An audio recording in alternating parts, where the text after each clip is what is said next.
Good evening. Welcome, welcome, welcome. How are you doing, Mr. Ham? I'm Welcome to doing good. How are Breaking you? Bad.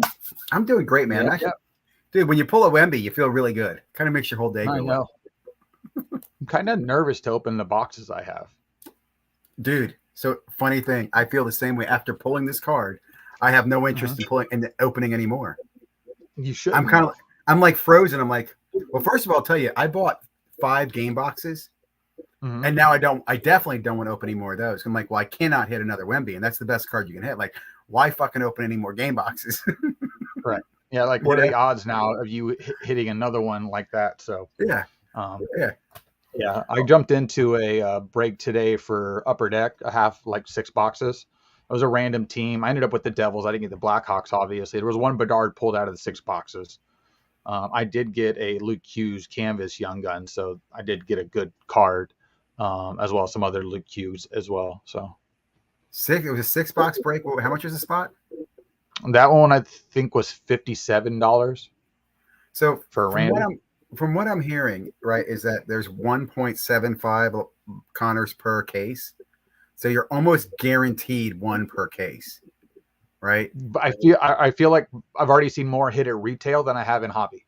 Have you? Because okay, so we're gonna talk about that because I want to get Connors. I don't know if I should go after hobby breaks or if I should chase retail. I just went out today looking in my local area. None of my stores have the retail hockey out yet. Yeah, none of ours do either. I did see some that's been pulled, and somebody else was breaking some pack attack jackpot or whatever. He was ripping some. So hmm is that what you're thinking? You think that's the play to go after retail or go after It might. breaks I'm just watching what's getting broken right now. I mean, my local store had it looked like a case or two, and they yeah, sold out within the first hour of all the boxes. of the retail No, of the of hobby. hobby? Okay, hobby. Yeah, Yeah, they didn't but have any retail. that's the thing is if hobby if you're only going to get, let's say, maybe 2 Connors per case, then I think I'd rather spend that money on retail.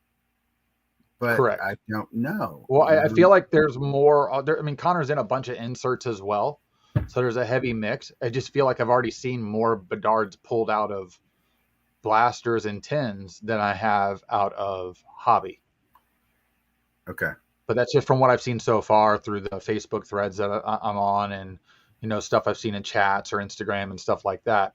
Um, but and I've already heard people, oh, I pulled this out of, or my friend pulled this Bedard at a shop. The shop owner offered him another hobby box. He took it, which is like a $300. That card's selling for about $1,000 right now. 900 to $1,000. Buy it now, like off the rip.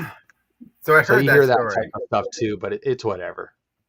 So that story to me is an example of knowledge of the product and mathematics and statistics of the box. Like you should just know, like if you're a hobbyist, okay, you should know there's only 1 or 2 per case, son. And if you just Yep. hit one of them, then you need to leave that store. You're not likely to find another one in that store. Go to another store and open a box. But to just Yeah. think you're going to flip it, even if the guy gave him 2, in fact, the guy could give you 3 boxes, and you're Mhm. very unlikely to pull a Connor. And that's again, it's the math, right? It's the gambling side that people. Well, that and there's multiple versions of the Young Gun this year as well. So you Ooh, have your base card, you have your canvas card, you have a clear card. Obviously, you have a one of ooh, one. You have the ones numbered to 100. The opportunity there is, I mean, they have the Dazzler looking card, which isn't numbered. I've ever seen somebody pull one of those. Those sell for about 2,500. So I mean, if you get it right now, I'd whoa. move off of it as quick as possible and buy back in later. We all know it's going to drop, but how So fast? you would sell raw, or would you flash grade these? I think it would matter what I'd pull. I think if I pulled, I'd have to look at the card. If I look at the card and I just like this thing to dime, do you try and black label it immediately? Could you send it to See, Beckett? no, I don't send anything to Beckett. Listen, hey, but listen, what outsells a black label? And, Nothing. but it's not. It's but here's the thing. I'm Nothing. not looking at that. I'm not looking at that. I'm looking for a PSA 10 or a 9 because, like, here I give you an example. If it came back a PSA 8, I'd crack it again. But I'm not gonna. If it came back a PSA 9, I'd probably sell it and move on. But Well, that's if it just me. came back, BGS 9.5, what do you do? Again, I don't play with BGS, so I'm only going I don't. PSA. I know that. I know that. Let's be hypothetical. Everything's open. Okay. Okay. So if I see a 9.5 and it's got great corners and all the subs, I'd probably buy it and sub it You got to back remember. to Here's the PSA. thing. I always laugh a little bit with Beckett. We all know it gives you the 4 subgrades. All right. So if my 4 subgrades to me, and I'm pretty picky, are a 10, I should get 10, 10, 10, 10. I'm looking for corners, edges, surface. They only grade 4 things. I'm not going to argue with that, but for me, I'm looking at, first of all, I don't always sell at the top end of the price. I'm just looking to get out. I'm not looking to sell my PSA 10 for the most. I know. It's just, I know these cards when they come out of the pack, especially with Upper Deck, they have a pretty decent quality control, and I haven't seen anybody complaining about it. So these cards are probably, I'm going to say there's probably a fair amount of 10s that pop out of this, and they made a lot of it. So it's going to be a high numbered card for value, but a lot of people want this card. I mean, a lot of people want this card. So let me ask you, when you go to a Walmart and Target both have these, right? Yep. Correct. When you go there, do you buy them all, or do you buy one box? Or if I'm there by myself, I buy them all. If I'm there by myself, I buy them all. If I'm there with somebody else or other people, whoever was there first, we go 1, 2, 3, 4. The next person, second box, 2, 3, 4, that type of thing. Sometimes, but this is a good product. Boxes. Yeah, if there's 5 boxes and there's 4 people in line, I'm getting 2. I'm first. If I'm first, if I'm not first, I don't expect to get 2. But if the guy in front is trying to take all 5, there's going to be a little bit of a discussion with the manager there. It's going to be real quick. Let me solve. What are they only in Blaster and 10? And there's a mega box, right? There's 3 forms. Are there any other packs? I don't know if there's a mega box because I haven't seen a mega box yet. That I've Pack seen. Pack Attack Jackpot. Any fat packs or anything else. So I don't know the configuration of all the different versions of the thing there. Now, from what I also know, they don't do too many exclusives to retail like Panini or Topps does. I don't know about this year. I didn't dive super deep into it. I just know I've seen a lot of different Bedards already. And like people are like, I hit a Bedard. I'm like, well, it's not a young gun. It's like a subset in there, and it's an insert, but it's not a hard insert to hit. So, but even those are selling $1,500 for just a crap insert, which at the end of the day is probably going to be about $10. See, right now, I'm slabbing. You move it, you move it. So, see, if I get it, I'm slabbing it off. I would. You are. I mean, that's what everybody's going to do. The first person that can get a 10 online, I don't know what the multiplier is going to be if the card sells for 1,000 raw, and you can pull out a PSA 10. What $4,000? Maybe I don't know. I don't know. I tell you what, man, I'm just excited because it's a fun. My only fear about this product is the only one I'm chasing is Connor. I don't know any other athletes or sports. Like what other teams? For the Devils is a very good rookie as well. So it's one of those sets too that like Brady's rookie year. Mm-hmm. If you like anybody else in the set, you can't even go buy product to open if you wanted to because of how expensive it is because of Brady. So it makes all the other cards worth more. So if Bedard, even if you go back, try to buy a Connor McDavid's rookie year, Sidney Crosby with Maltaz Ovechkin, the price is through the roof. Anything that falls within that even is decent is even worth more because it's harder to get into. It's just like a trickle effect. Yeah, you're right. You're right. I'm excited. We got a special guest. Before I bring a guest on, I want to remind everybody, if you're following my channel or following Mike's Ham channel, you should be following Flipping Steve. He is running the contest for the National this year. I keep trying to remember to talk about that and shout it out, but definitely follow his content. He's doing some great videos, and he always does he does one of the best jobs of selecting a winner, because it's not like he just picks Joe out of a random and you're like, oh, that was fixed. He has a really good trivia contest. It's fun. It's awesome. I highly recommend everybody get involved in that and check it out. With that being said, we've got Flipping Steve here tonight, so I'm super excited to add him. Oh, there's Steve. You dual camera. What's up? Doing well, man. Thank you for joining. Hey, just doing the daily stuff, so I have to show that I'm going live with you guys. So it'll be in the next video. So Steve, do you have an opinion on the Bedard rookie and being released and its high price? Like if you pulled one of those, let's say you went to your store, bought a blaster just for the hell of it, pull a Bedard. Are you selling raw or are you grading? Are you talking about with hockey? Yeah, the Bedard. Yeah. So I don't even know the value on that card. I know it's the chase. Right now they're selling for $1,000 raw. Oh wow, really? So what are I would research into it because I got to see what they're grading out at. I got to see what they're. Well, today was release day. Today was release day, so nobody has a grade yet. This is what's cool about this conversation, because Mike and I are early adopters to this. Like you and I we want to hunt. We want to get this now. Steve's the guy's going to wait for the singles, hit the line. He's going to wait for a few PSA 10s to pop. He's going to make some angles. This is the better way to go. I'm not going to argue with you. In fact, that's why logically I've been thinking maybe I should buy a few singles from now and then. I mean, you would have to grade it because this card is probably only going to decrease passively over time, regardless of his performance or anything like that. Just because it's brand new, like when anything hits the market, it's like boom, it's crazy. And then as new products hit or just people kind of tire on it a little bit, the stuff just naturally goes down in price. So you would have to grade it in order to retain the pack fresh value on it. And you would, of course, a 10 is going to get you the premium, and you're just hoping that a 9 makes you a little bit of money. That's why I would say definitely, research. I always research into a card before I grade it if it's possible to do so, because I don't want my 9s to be worth less than a raw card, because then it doesn't make a whole lot of sense. So unless I'm taking a really big shot at a 10. Yeah. So. And I don't think they would be. You correct me if I'm wrong. I know none of us here, I think, are hockey experts, but my understanding is that if you were to compare this to McDavid's, right, or I guess Crosby, those PSA 10s are in the multiple thousands, 5,000 plus. Completely different group of people because of the way the hobby is now. Yep. That rush is completely different. Because I remember when Sidney Crosby came out, I didn't hear anything about Alex Ovechkin. All right, I did chase Crosby. I used to have the SPX pre-rookie of it, and for the longest time, 10 years in, the card never moved in value. So I ended up just moving off of it because whatever. It still hasn't gone up completely crazy since I moved off of it 5-6 years ago. But this is different because like he's that next guy, and he's this different type of exciting player that's like 1,000% offense. Now his defensive skill is okay. He's like kind of like that little poke checky guy, but he's kind of a small guy. He's 5'10", 185. So everybody's like, oh, he's not going to be able to survive. But Martin St. Louis was smaller than him, and he survived just fine. You're talking about a kid who's only 18 years old. So give him time to develop. He already has all the skills. He's already doing stuff that people are like, oh, crap, that's crazy. I've never seen somebody do that. His physical skill, if you go and just let's watch highlights for the last week since he's been back. When he's kicking the puck, when he's not even looking at it, he's doing all this stuff. You're just like, how do you defend that? You can't. He's better than you. So it's kind of that system. Oh, and on the grading aspect, when you're grading new product or brand new product, you have to take into account your grading fees, because you're going to want to rush it. You're not going to want to go into, what are we talking about, bulk order, and get your card back in, maybe 3 months or even 2 months. By that time, a lot of hype is going to have died down.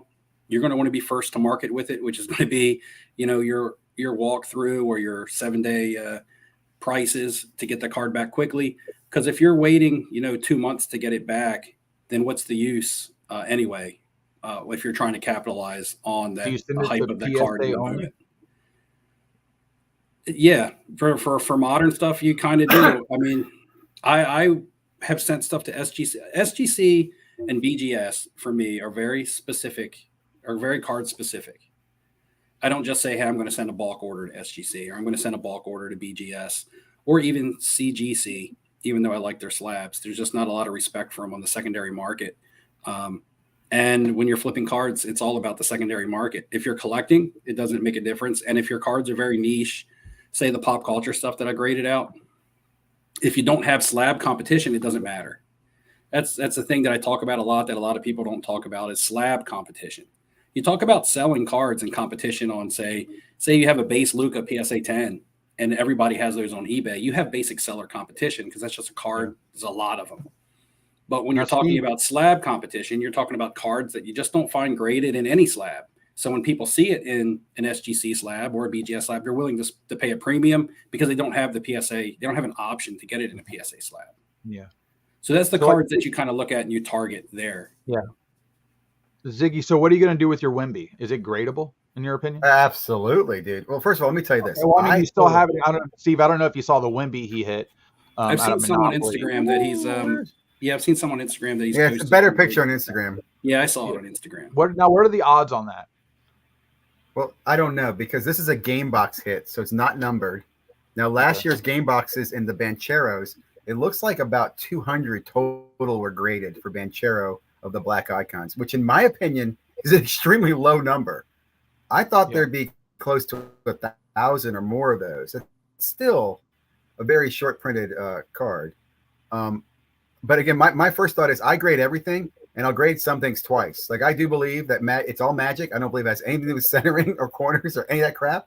I think you send it in and you get your grade you deserve, and you send it in again until you get your grade you deserve, or you sell it if you want to, or you keep going back. That's just my opinion. I also want to make a quick comment on the Bedard this year. Keep an eye out, guys. This is the first year I believe that they have as many numbered. Like there's different numbered variations. There's a 1 of 1, so that is something to keep your eye out as well. Like for example, there might be other 1 of 1s of other players that are great chases in this product, right? Like all the vets. I think this will be the first year that there's a Series 2 vet Ovechkin 1 of 1. Am I wrong on that, or was there a 1 of 1? I don't know if they 1 of 1 every card, or they only 1 of 1 Young Guns. I thought it was every card, and I should check the checklist. Because I know the card is a different card. It's not the same standard card. It's a different card. It's got a different image on it. So it's literally a 1 of 1, as that's the only card with that image.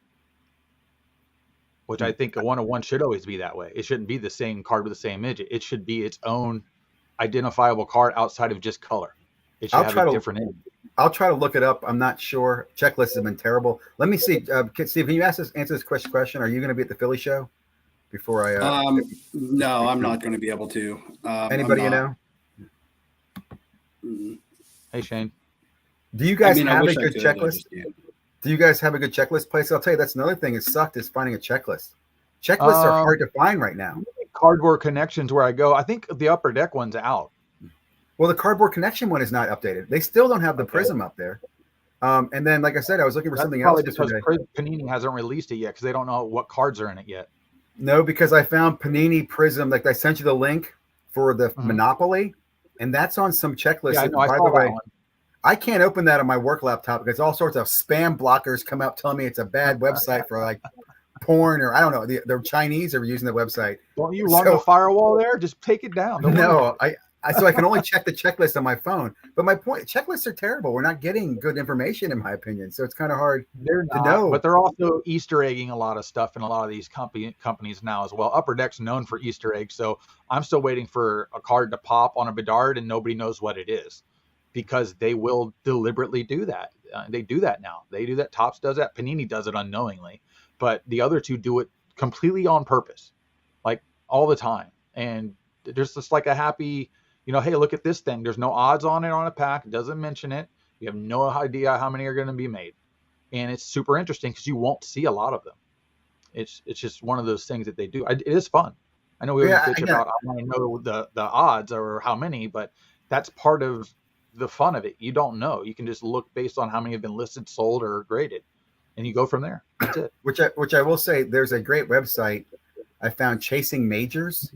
This guy's doing a checklist, but he breaks down the print runs and he does it really well on top. He even says Panini's a harder product because they don't have all the information.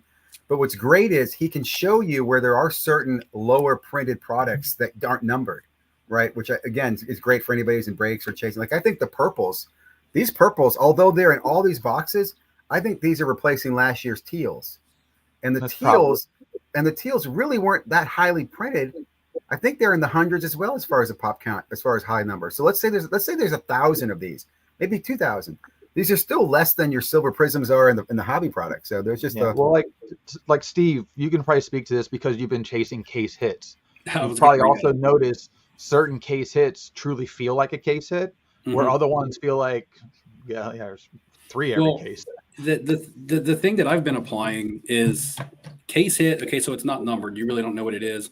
And none of us know how many cases are being printed by the manufacturer. Yeah. So case hit, the rarity of a case hit is all relative to the amount of cases made. Right? If you're making tons and tons and tons and tons of cases, and say you have a 20 card checklist of a case hit. Now, some case hits are parallels. Yeah, they're just parallels. But I'm talking about on the inserts. Then again, the more and more cases that are manufactured, the more and more case hits are going to be produced, the less and less rare they're going to become. One number that I've compared, and I've compared this because I had skin. I had a lot of skin in the game on this player, and that was Kyler Murray. Going back to the 2019 downtown of him in a PSA 10, there's 24.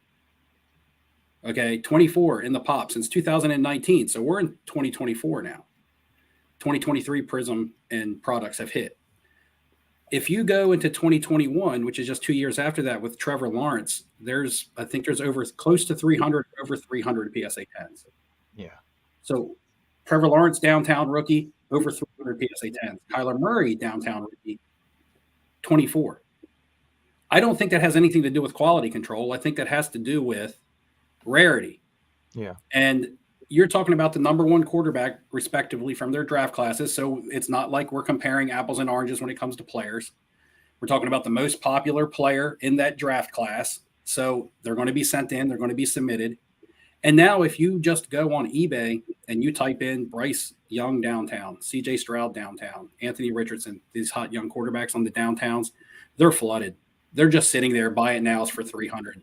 And the next guy has to list his for 275. And then if the other guy wants to sell his, he's got to sell it for 250. And these are raw.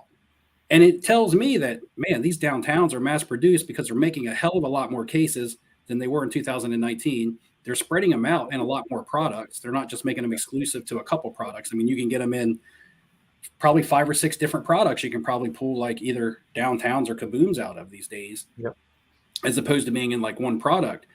And what it's done with for me is I'm just looking for case hits out of the mid to upper tier products that they don't make as many cases of them or manufacture as many cases because of the cost of it. So if you look at products like Panini One, that's an expensive product. Yeah, they're not going to make as many cases of Panini One as they are Don Russ, right? Or Absolute. And your Absolute and your Prestige and stuff, there's lower end products. Your kabooms are coming out of that, out of Don Russ and out of Optic, which are 2 products that are going to be printed into the ground, is where your case hit downtowns are coming from. Okay. But if you look at an insert like Panini Surge, the One Surge that come out of the Panini One, look up the pop reports on those.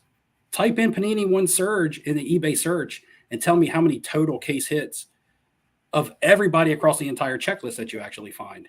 It might be 10, might be 10 to 15. As opposed to finding 100 of just a single player out of some of the other more popular case hits that have been adopted as the hobby darling case hits, because they're basing their data on when the downtowns and kabooms and stuff were originally made. Yeah. And that's when they had more rarity. So do you feel the downtown and kaboom is starting to be a little outplayed? Well, and the other thing is that, they put them out every single year. So at what point, I mean, do you want to get the downtown of your favorite player every single year? Maybe if you're a super collector, does it revert into a thing of first downtown or downtown rookie, right? Is 2019? Yeah, my issue I've had or whatever is that they're not being diverse with the players anymore. It's always a Mahomes. I understand you want your key guys, but like for instance, Tampa Bay, obviously when Brady was here, it was Brady every year. But like I'd like a Mike Evans. I'd like a Chris Godwin. I'd like to see a Mike Allstott. Where's the Baker Mayfield? I want options too. But they're not giving me any options for it. Well, if you look into 2018, and in 2018, Baker Mayfield would have a rookie kaboom in that. And again, check the print. You can't check the print runs, but you can look at pop reports and you can be like, how many Baker Mayfield 2018 kabooms are floating around on eBay in comparison to CJ Stroud, right? They're just not going to find it. So one thing you've been saying, and again, I've brought this up, we really need, and I'm surprised there's no market for this. We need a data tool that's diving into just those metrics on short prints and trends, right? I don't need to know what the last sale is. I need to know, for example, in Monopoly, how many running man on average were graded. Once I know how many there were, there's up to 300 for one player. Or one player had 9. That gives me an average. All the thing with all these short prints as well, with the kabooms, the downtowns. How many downtowns on average did a player have? The worst player only had 15 graded. Well, that's probably because a lot of people aren't grading him. But the best player has 1,000, so I can estimate what those print runs are. Like you said, you have to mine that data right now. You have to go out there and research that and kind of figure it out yourself, and you find those trends. That should be there. And the reason it's not is I'm sure other people are already doing this. Right, because I mean that's how I'm making some of my decisions on what I'm keeping, what I'm not keeping. I don't know baseball enough, but you can do the same thing with baseball and figuring out how many of these short prints there are, and how valuable they are. But those spotlights I did last year, the Bowman spotlights, would love to know what the average print runs are. Those are like Topps, for instance. You can get a rough estimate on how much product they made. I mean, based on odds and what's available. Better data. Well, what you do is you find the insert that goes all the way down to the lowest version of retail. All right. And then that number right there gives you an idea of how far you can go backwards with it. Scotty B usually does a really good deep dive into that for the most part to give you a rough estimate. And he's probably within 10%, to be honest with you. I've done it before in the past with sets that they came out with. Those were a little bit easier to deal with because they were target release only. But, you know, I don't think we'll ever have a data tool like you're looking for, because too many things are broken in too many places now worldwide. You're never going to get the data that you want, probably within even a 30% range. I think like Steve or anybody does, you look at pop reports. Unfortunately, you have to wait. You either have to speculate or you have to wait. That's the only two ways to really get that data at the end of the day. Yeah, well, you can look at eBay listings also.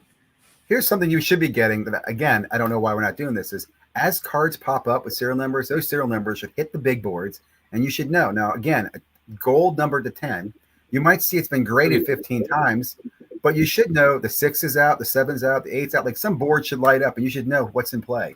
Like this is a casino, guys. I do that for cards. Modern I like that. Like with Prism Football, with the couple Buccaneer rookies, I've already seen all 1-of-1s for Cansey, 2 of the 3 1-of-1s for Diaby. I've seen almost all the 10s for Cansey and half the 10s for Diaby. So I know it, and I have the numbers written down. So I know. How did you find them? They're on eBay.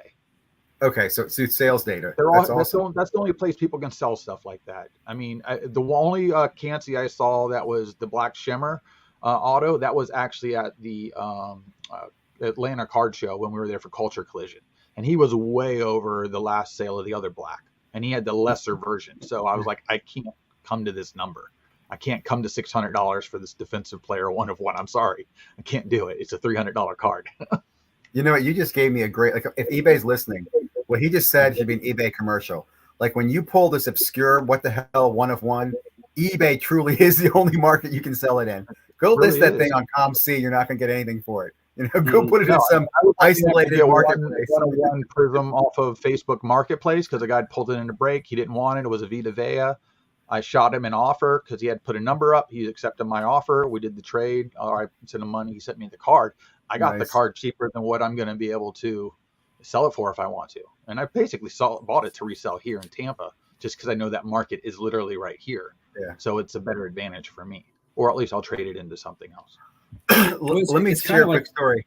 Yeah, go ahead. Let me quickly share a story. And Steve, I want your comment on this. So I hit that 1-of-1 Josh Downs out of the Black Shimmer Prism Football in a break. And let me give you a short story on this. A friend of mine who I've been in breaks with before, so we're kind of like break buddies. When he sees a break, lets me know. I can buy the teams I want. I reserve his teams. We're just friends through breaks. So he reaches out to me. He goes, dude, you got to sell that card to me, man. I'm a huge fan. And I'm first kind of like, I don't really want to sell it. I'm going to grade it, and then I'll sell it all later. And then he comes back to me and shows me he has like 20 of the freaking cards in the rainbow, right? And I'm like, oh, damn it. Okay. He's really a fan. This guy really likes him. So he gives me an offer, a good offer. And I didn't even care. I was like, sure, dude. I sold him the card. Now, I'll let you guess what I sold the card to him later on. I'm not going to give you the exact number, but I'll give you kind of a range. I sell the card to him, and I'm super, I'm happy, whatever. Ship the card to him. He's super excited to get it. So the other day, he sends me some messages. Dude, I got to talk to you immediately. I'm like, what's up? So I call him. He's like, listen, I just want to let you know, I feel like I took advantage of you on that card. I'm like, why? He goes, well, the other 1-of-1 sold for apparently $3,500. And it went fast or something like that. I'm like, really? He goes, yeah, so you probably should have got a little bit more money. I'm like, dude, I really don't care. He goes, you sure? I said, you're a super fan. He goes, well, actually, I think I'm going to sell them all. I'm like, really? He goes, well, not right away. I'm going to wait. But when I do, dude, I'm going to pay you back. I'm going to give. So we basically talked out this deal. So when he sells it, he's going to give me back some money. So long story is I hit a card that really, I have no idea the value of it. It's a 1-of-1, right? I know that if I want to sell it, the best place to do it is on eBay. But you get intercepted by a friend. You go ahead and sell it to him. And I'm very thankful that he just circles back and says, look, dude, when I do sell this, I'm going to give you back some money. I thought it was just an applicable story at the time. But again, I agree with you. You can only sell if there's 1-of-1s on eBay. Oh, yeah. I've been burned. Well, I wouldn't say burned, but I've been talked into deals before where people were like, hey, it's for my PC. I really need it or I really want it. And then I will find it for sale on their like eBay listings or something like that. That happened with a Larry Bird autograph a couple of years ago at a Philly show at a trade night. where I give a really good deal on it. It was a teenager, it was a younger gentleman. And I was like, Larry Bird's my PC. I really don't want to get rid of it. He was like, oh, but I love Larry Bird. I've never had an autograph of his. So I almost traded them to Larry Bird at cost. Yep. And then about a month later, as I'm surfing eBay looking for Larry Bird autographs, I see one come up in a PSA case listing in Pennsylvania. Trade night was in Philadelphia. And I'm like, man, that's the one I just sold at the trade night about a month ago. I might be able to get that back. And I look, and the name on the name of the seller, or no, it was definitely my card because it was the same serial number. That's how I could tell. It was the same serial number. It was the same serial number, and I assumed maybe he moved it to somebody else, but I assumed it was him coming from Pennsylvania. But he could have moved it to anybody around him. But fact is that he moved it to somebody, or he was planning on moving it himself after he graded it after getting it from me. I remember that Josh Downs card because I hit you up for it because I have a viewer that I've kind of become friends with because he actually, we actually used to communicate before I was even on YouTube when I had the Facebook page, going back to the whole time when I was in a different Facebook group and all that. And he's a big time Colts. He's a Colts super collector. So sometimes if I get really rare Peyton Mannings, I give him first look at him and things like that. So that was kind of like the only reason I was reaching out to you for that. Now, it wasn't for me. I was going to get it and move it. But and I don't even know how to value something like that. And I would have probably sold it to you had I not sold to the other person. But I understand that story. I've definitely done it too. I've sold to people. I sold the card where a guy resold it as well. And later on, he told me he needed me the money. And I just said to him, I just wish you would have come back to me first and letting me buy the card back versus you just kind of take, I don't know. I understand what you meant. But it's like once you get burned or feel like something like that happens to you a couple times, then like say for instance, that guy was like, shows you that he has the entire Josh Downs rainbow and he needs yours to complete it. Well, the price just went up. Yeah. Right. That just backfired on you. Okay. You're trying to use the fact that you should give me a deal because I'm a fan.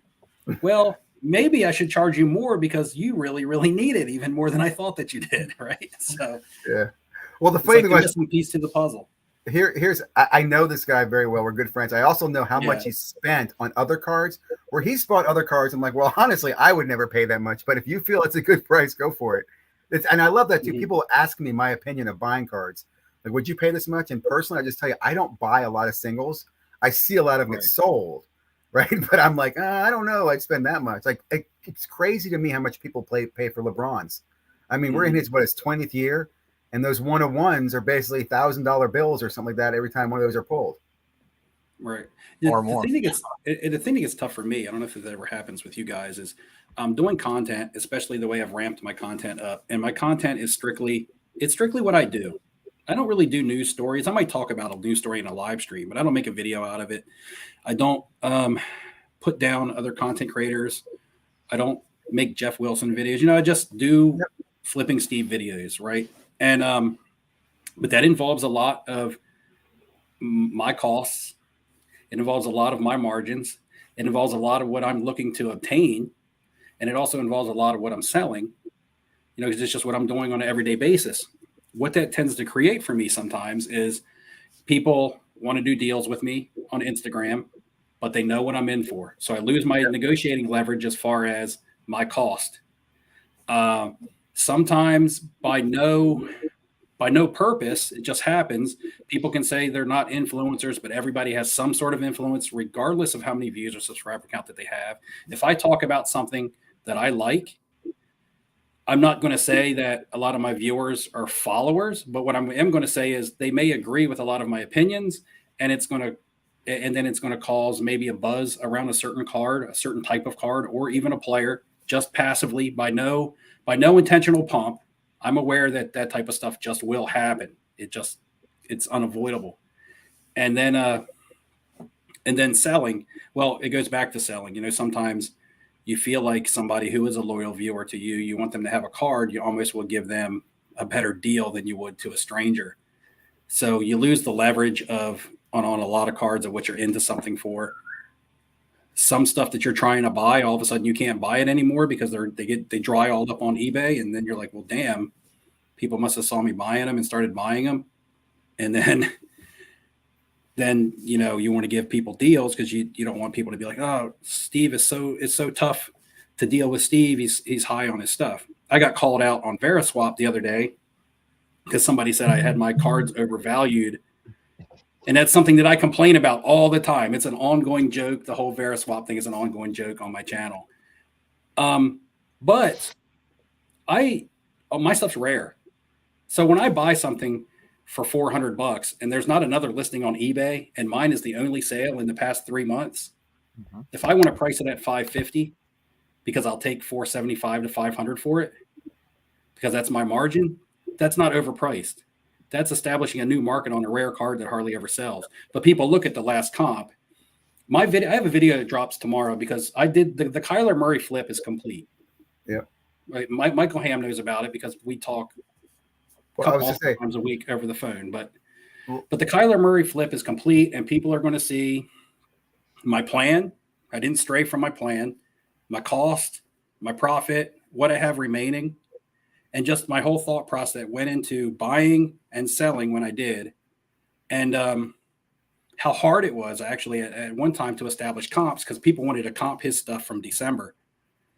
And his market around the second or third week of February has really, really gone up because of the draft hype. But his certain cards haven't sold. So people are like, oh, well, this card sold for $250 in December.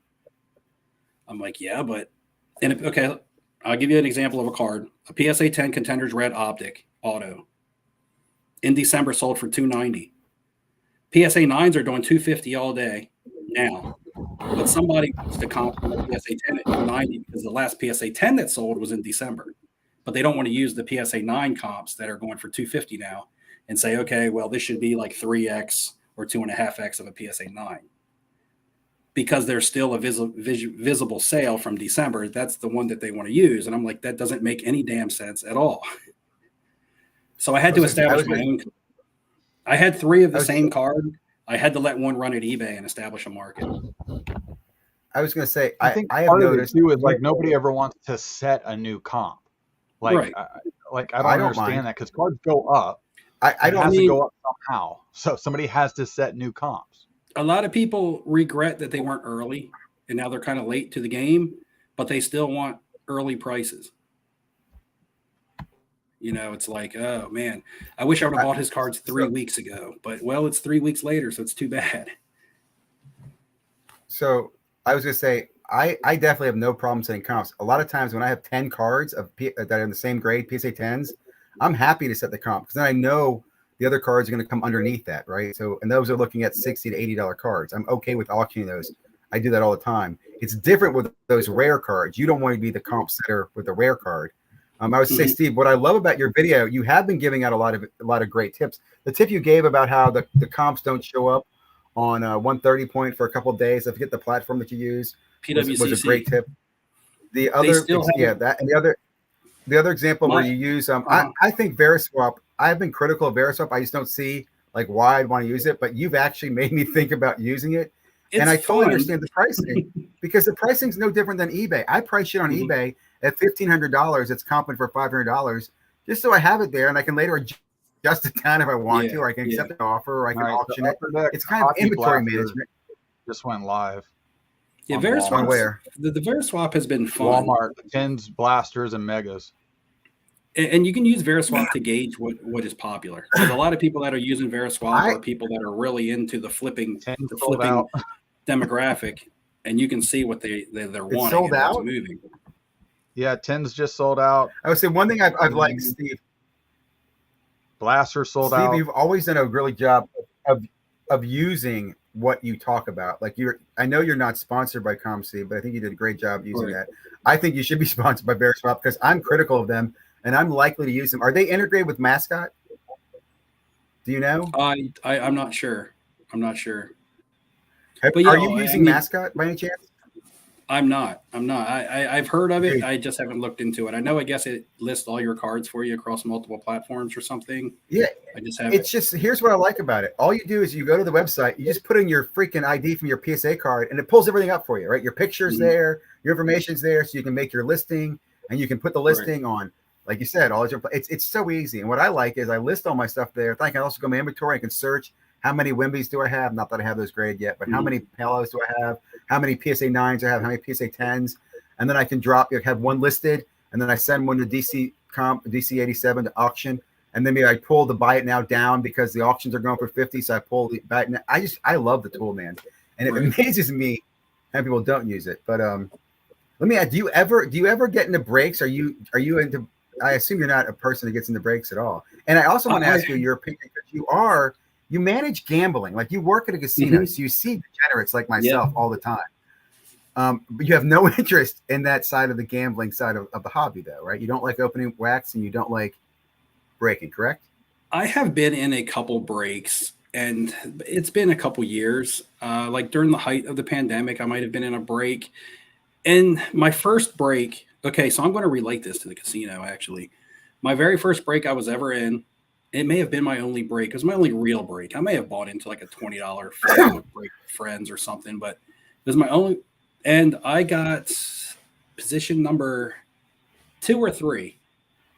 It was 2019. So it was the Zion 1920 Prism. So it was the Zion. It was multiple products, actually.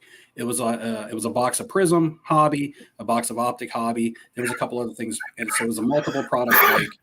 And I drew number 3, and I chose the Lakers because Zion and because Memphis and like and New Orleans went first and second, right? So it was a random break. Everybody paid the same price. You just didn't know what team you were going to get. It wasn't like a pick your own team like I've seen where it costs more money for a certain team. Mm-hmm. And I got the Lakers, and I did really good. Like I got LeBron color out of the Prism. I got Anthony Davis orange out of like 99 out of the Optic. And remember at the time, mind you, a first year LeBron Prism color and a first year Anthony Davis in his Lakers uniform Optic numbered were big cards. Now those cards are not necessarily big cards now, but you remember the height of the pandemic I'm talking about. Oh, yeah. So that was a big break for me. And I was like, holy crap, I'll never do this good in a break again. So I'll never do this good in a break again. And if I think that I'm going to do this good in a break again, I'll buy into breaks constantly and I'll lose money. And I relate that to the casino because if people win their first night in the casino, most of the time they're hooked. They come back. You're pretty lucky. I don't know. I would try my luck. I'm just saying they come back and then they lose and they lose and they lose. I have a story about a guy was in the casino on his 21st birthday playing dice. And he won in about 20 minutes. He won over $30,000. Now, I was called to the casino floor for this because this is legitimate money. So I've got to come down and I'm like, who is this guy? Was he, is something shady here? What's going on? I got to look into it. There's a lot of money going out on the casino's end in 20 minutes. And they're like, he's just chunking money in the field and he can't miss. And that's what was happening. The field is just a basic bet. In fact, it's the worst bet on a dice table, but it advertises so well that everybody thinks it's good. Well, this guy fell into the trap of thinking it was good and not knowing anything about about a dice table. However, from a casino aspect, it backfired because the dice were just hitting. They were just hitting for straight 20 minutes, field numbers. And he made that much money. And I looked at the guy and I said, hey, man, I said, you're 21. I bet you can use this money. I said, I would take it and go to the cage, which is to cash out. I said, I would take this money and run if I were you. And his response to me was, oh, you're just scared I'm going to stand here and win more. I was like, okay, that's fine. You stand here and play as long as you want. I left the casino floor. I got a call about 30 to 40 minutes later. They were like, he's giving it all back, and now he's 7,000 in the hole. So, I'm like, okay, he was up 30 grand. He could have walked out and really made a difference. Instead, he lost it all back, and now he's down 7 grand and trying to grind it back, and he just couldn't. He got that itch, and a lot of times when I see people win for the first time, they become very, very frequent repeat customers, and they lose over the long haul. I hate to see it when it happens to younger players and younger kids. I call them kids. I call 21-year-olds kids these days. Oh yeah, that's where we're all at. My daughter's 23. So as a manager, it's good, but I'll tell them. I'll be like, look, I've been in this business for a long time. At least leave this casino tonight and buy yourself something nice. And if you want to come back and lose that money back or half of that money back, that's fine. But if you're winning 10,000, go take 5,000 of this and do something useful with it for yourself. If you want to lose the rest of it back, that's fine. Great for the casino. But I will tell them that. But most of the time they think I'm telling them that because they're winning and I don't want them to win. So I could say it's reverse psychology because I know at that point I got them, they're going to stay, but I really try to do the right thing. I was going to ask you that. Did they ever send you down as like the cooler? Guys, hot. Someone said Steve down. No, I mean, I like every manager in the casino business likes to think that they're the cooler. Like if I walk up to a hot game, like a hot dice table that's in the middle of a 40-minute roll, and I walk up and the next roll or one of the next two rolls is 7, I'll look at them and be like, hey, man, why didn't you guys call me early? Why didn't you call me earlier? When I walk in the pit, we get 7s. But it's just an ego. It's just a funny thing that we do. So let me ask you this. As I got a strategy to a game. I want your theories on this because you talked about how you got into a break and you basically went up to the roulette table. You bet on 17 and you hit 17, right? I mean, you got the 35 payout or whatever it is. I was told the best odds in any of the table games is to go into roulette and you have the 3 rows of 12 numbers, 1 through 12, 13 through whatever, right? And they pay 2 to 3. You pick 2 of those rows. So you're covering 24 of the 38 numbers because you have 36 plus the green and double green. You're following me? So that is supposed to give you the best odds. I think it's 60-something% of payout on every spin. You just pay that mathematically. You sit there and you play that all night long. 60% chance you will win on the odds. The problem is most people get impatient. They see something hit, they see black or green, and, green's due or red's due, and they make these side bets, and that's what pulls them away from winning. Do you believe that at all? Have you ever seen people run a strategy like that in any of the games, or is that just complete myth? It's myth. So when I broke into the casino business, the gentleman that trained me and I guess was the first person that I had any casino interaction with, he said he looked at, he was an old guy from Atlantic City. He was Italian. It was almost like right out of a movie. I was green and completely green in the casino. And he's like, you're going to see every strategy walk through that door. You're going to see everybody walk through that door that thinks that they can beat the odds in the casino. He's like, you're going to see it all. And you're going to ask yourself, why are they doing that? He goes, don't do it or your hair will fall out. I had a full head of hair when I started the casino, but he said, your hair will fall out. He goes, just know that none of it works. Sometimes they may win, but the odds of the house will always run them down and they'll lose. The people that win are the people that win quick and leave. If you win quick and leave, you win. If you win quick and stay, you lose it back. If you lose quick and then get on a heater, you might come back and break even. But the only way to win is to win and leave. And I tell people that win and leave, but they're like, no, you just don't want me to win more. But if there was okay, so there's professionals paid to figure out the odds on every single game. What the payout should be, what the house advantage is on everything, what the player, wager should be, and things like that, table limits. It's all a big calculator.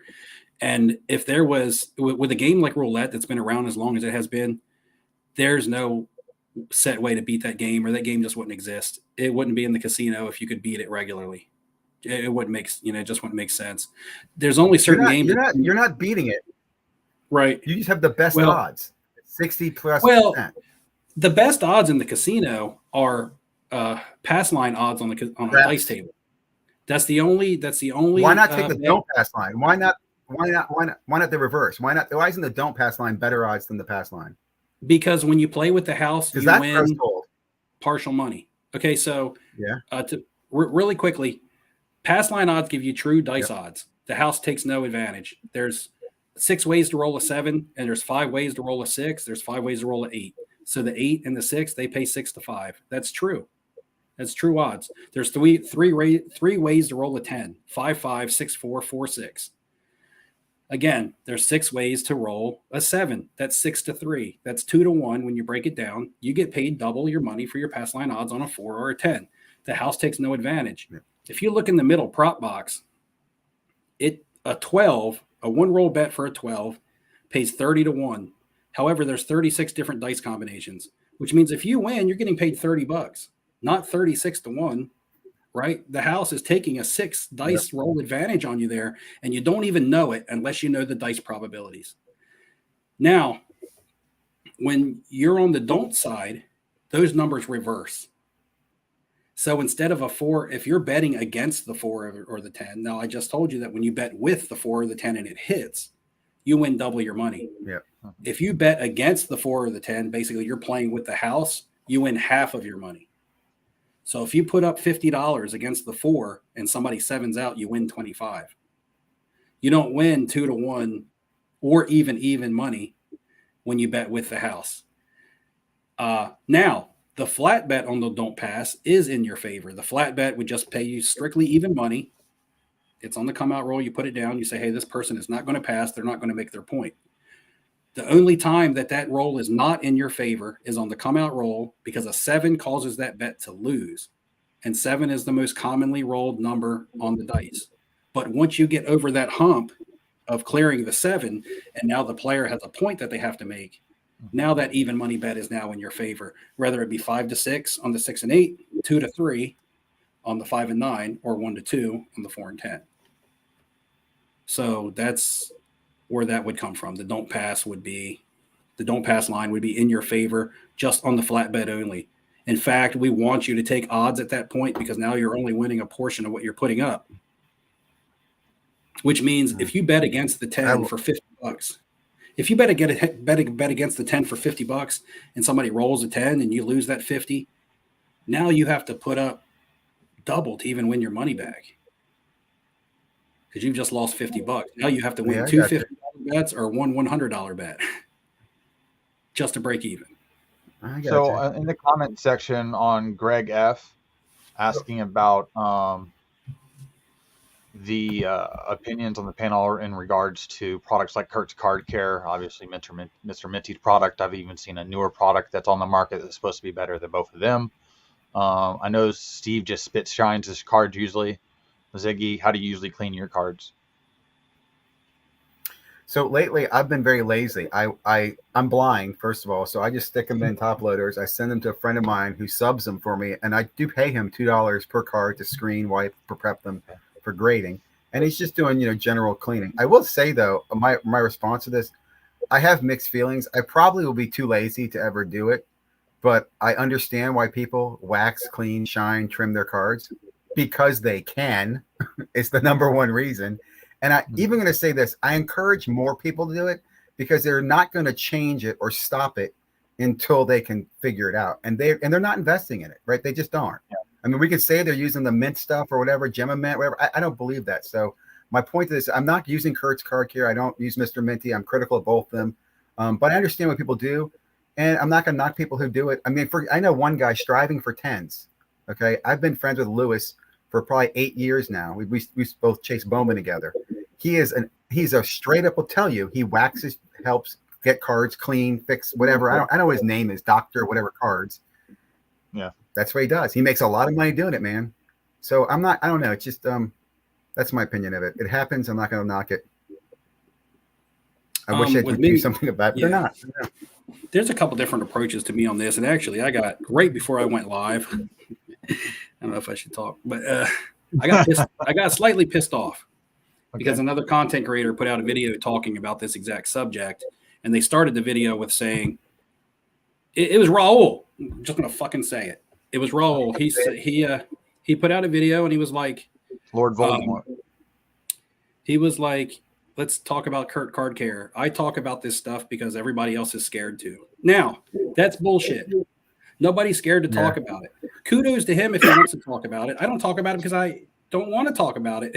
Not because I'm scared. Fear tactics to get you I got no relationships with any big companies, no anything. So when he's directing that scared comment, maybe he's directing it towards some of the bigger influencers that want to be in bed with some companies.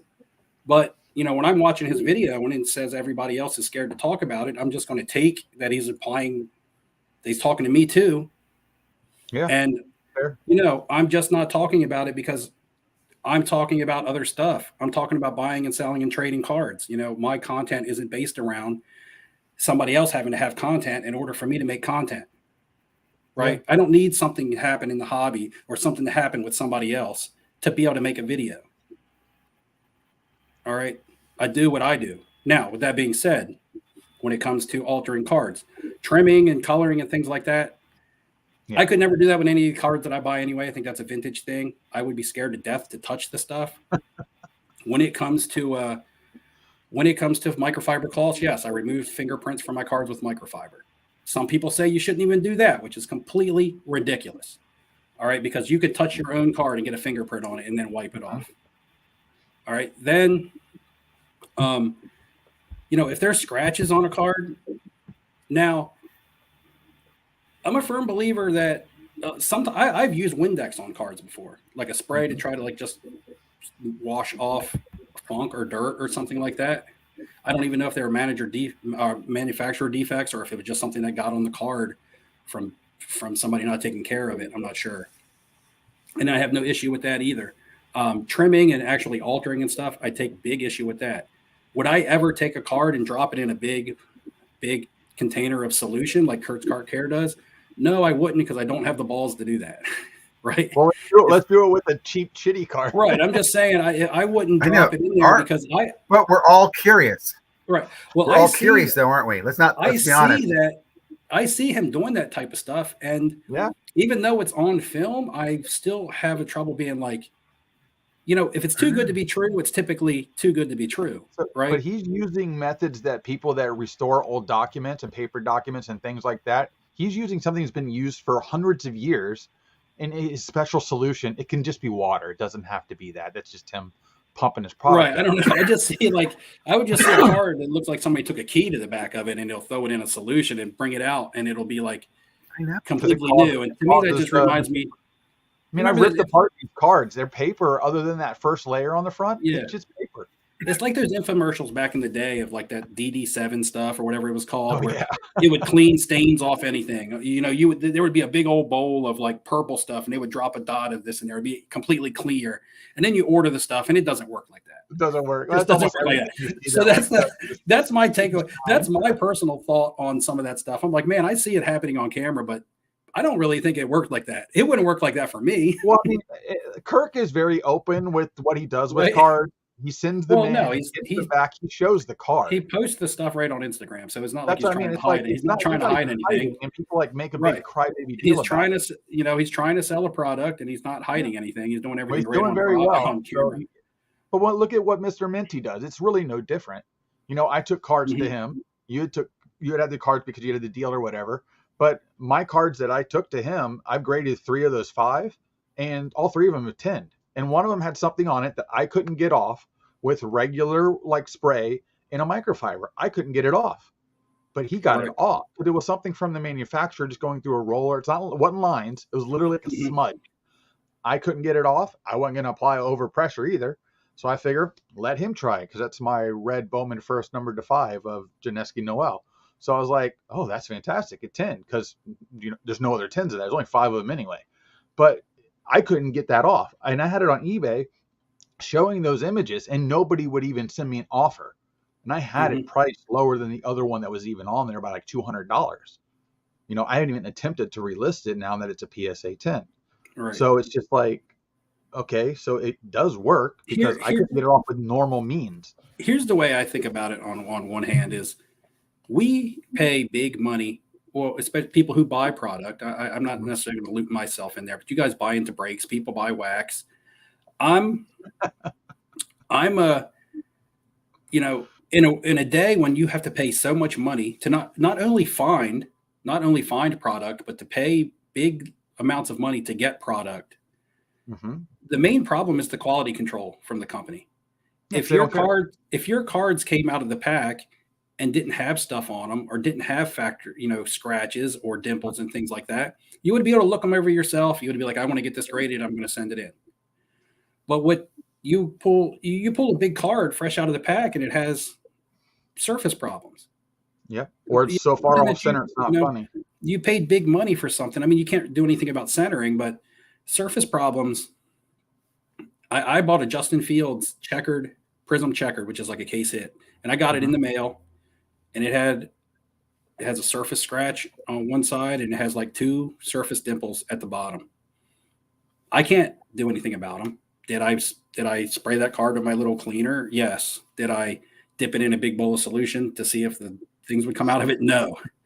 But that card was pack pulled like that, and it's like, that's a case hit. Somebody paid big money for that. They're excited to get it. And then when they get it, it's covered with manufacturer defects. Yeah. I mean, the root of the problem is the manufacturers and the defects. Well, that and the expectation of what a card should be coming out Well, of I'm just saying, people wouldn't have to do this.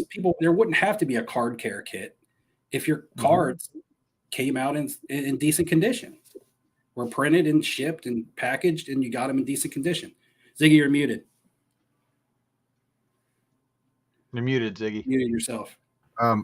Thank you. So I say one of the I want to comment on that.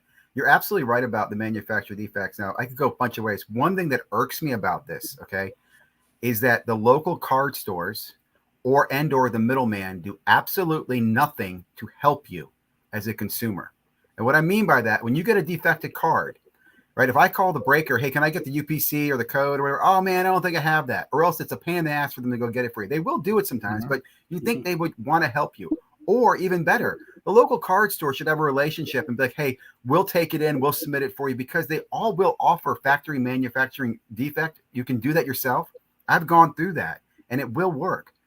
But if you go to a local card store and ask them to do something for you, they don't do anything for you. They'll just tell you to go to the website and submit it. My opinion is, the box.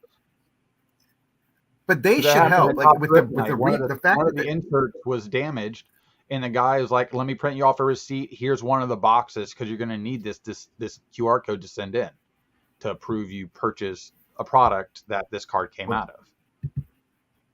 That's nice, but I actually think local card stores should be a point of presence for consumers to take manufacturer defects. Is my point. Well, most I think card as a shops local have no card store, relationship with either of the two brands. So what do they want to do to help you? Because it's not going to help them.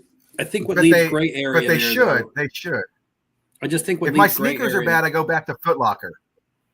I don't know. Just that bothers me on the fact that, I guess my point is we're upset about the manufacturers. That's going to happen. Cards come in damaged. The biggest issue is that most of us are too lazy to go through that process. We don't have the time to waste.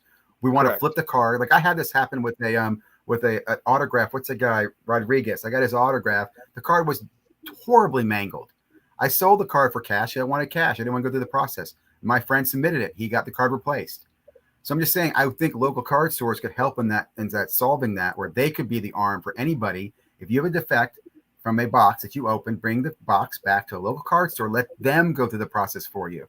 And that would help on the consumer. And it would also give me a reason to go to my local card store. But the problem you run into with that is proving that you got that from that store. Yep. Unless you doesn't make a difference. It's just like the rebates. It doesn't make a difference. That's what I'm saying. They should have. I don't think everybody should have a reputation the same way like that. Everybody doesn't get products. I'm just saying, if you're price. In the future, what's interesting. I'll put it this way: in the future, there's going to be one Fanatics and one local card store. Well, there's a company local now card store is going to handle all the cards. If you got a card in a break, you can state that there's a drop down for this card in a break. Yeah. You can ask for the breaker's name to submit for a damaged card. Really, I've never done that. So say for instance, now if actual drop down. But just say for instance, I bought a card off eBay. Say I got a card on eBay, or I got a card in a break, and it was damaged, and I didn't like it. It shouldn't be my LCS's responsibility for me to go in there. You're right. I see that. Like, I got this, or be like, I bought this. Breaker attempt to replace that card for you. I would claim and be like, hey, I got this out of a wax box in your store. They would have to trust that. Right. I mean, they shouldn't be held accountable for a breaker or somebody else who's making the money on the other end. Yeah. Good point. I'll admit, maybe then, like you said, have you bought at the store or opened at the store? Open at the store could be a whole different discussion. Yes. So on real quick, I have an. In fact, that's one thing. So I received a couple cards from eBay. And, I looked at the pictures. The pictures looked fine. But when I got the cards, obviously stuff that you don't see in the pictures wasn't on there. And so at that point, I reached back out to the people. I'm like, hey, you didn't disclose this. I sent them pictures of the damage. One was a print line going down the middle of the card. The other one is an Alligator Mini, and the plastic that it's encased in is all scratched up. But they didn't show any of that. So I'm like, hey, I sent the pictures. You didn't describe this. You said near mint or better. This is not in that condition. I was like, I'm thinking about returning this. What would you like to do in this situation? We both did partial refunds on both cards, which I'm happy with because I'm getting them. I got them cheaper already, and then I got them cheaper even on top of that because they gave decent partial refunds back. Now, what platform is this? eBay. Okay, eBay. I was going to say on eBay because I buy a ton of this. This is just today's mail. All right, this is today's mail. This is like 15 cards. What you got there, Steve? What you got there? Yeah, so 15 cards in today's mail. I just have them here because I'm getting ready to prep them for grading. That's what I was going to do, but I joined you guys instead. But I don't return cards on eBay. I understand that I basically take the approach of buy at your own risk. I talked about the risks of raw to graded in a recent video, and I have people message me quite a bit on Instagram and say, hey, I got a damaged card on eBay. What should I do? Should I return it? It didn't match this. It didn't match the pictures. It didn't match the description. And I tell them, I'm like, do what you want to do for yourself. Where do you think your justice or your middle ground is going to be found? I said, but for myself, when I go into buying a raw card off eBay, I just go buy at your own risk. I said I just bought a Justin Fields, like I said, case hit. And when I got it, it had scratches and surface dimples. And that was at 200. No, it was 100. I can't remember now. I'm just going to say it was either 150 or 250. I'm going to say it was a $200 raw card. Yeah. And I'm just prepared to eat the loss on that. If it grades back a 9, I'll be great. I'll be fine. Maybe the PSA grader's having a good day. This was the card that has scratches going up and down it. Right. And that's an Allen and Ginter framed. And those are notorious cards for having scratch frames. Now, since this is plastic, do you think Turtle Wax would get those lines out? I don't know, but I have Allen and Ginter autos. I might as well crack it out of the plastic. I have Allen and Ginter autos that's not in the Mini.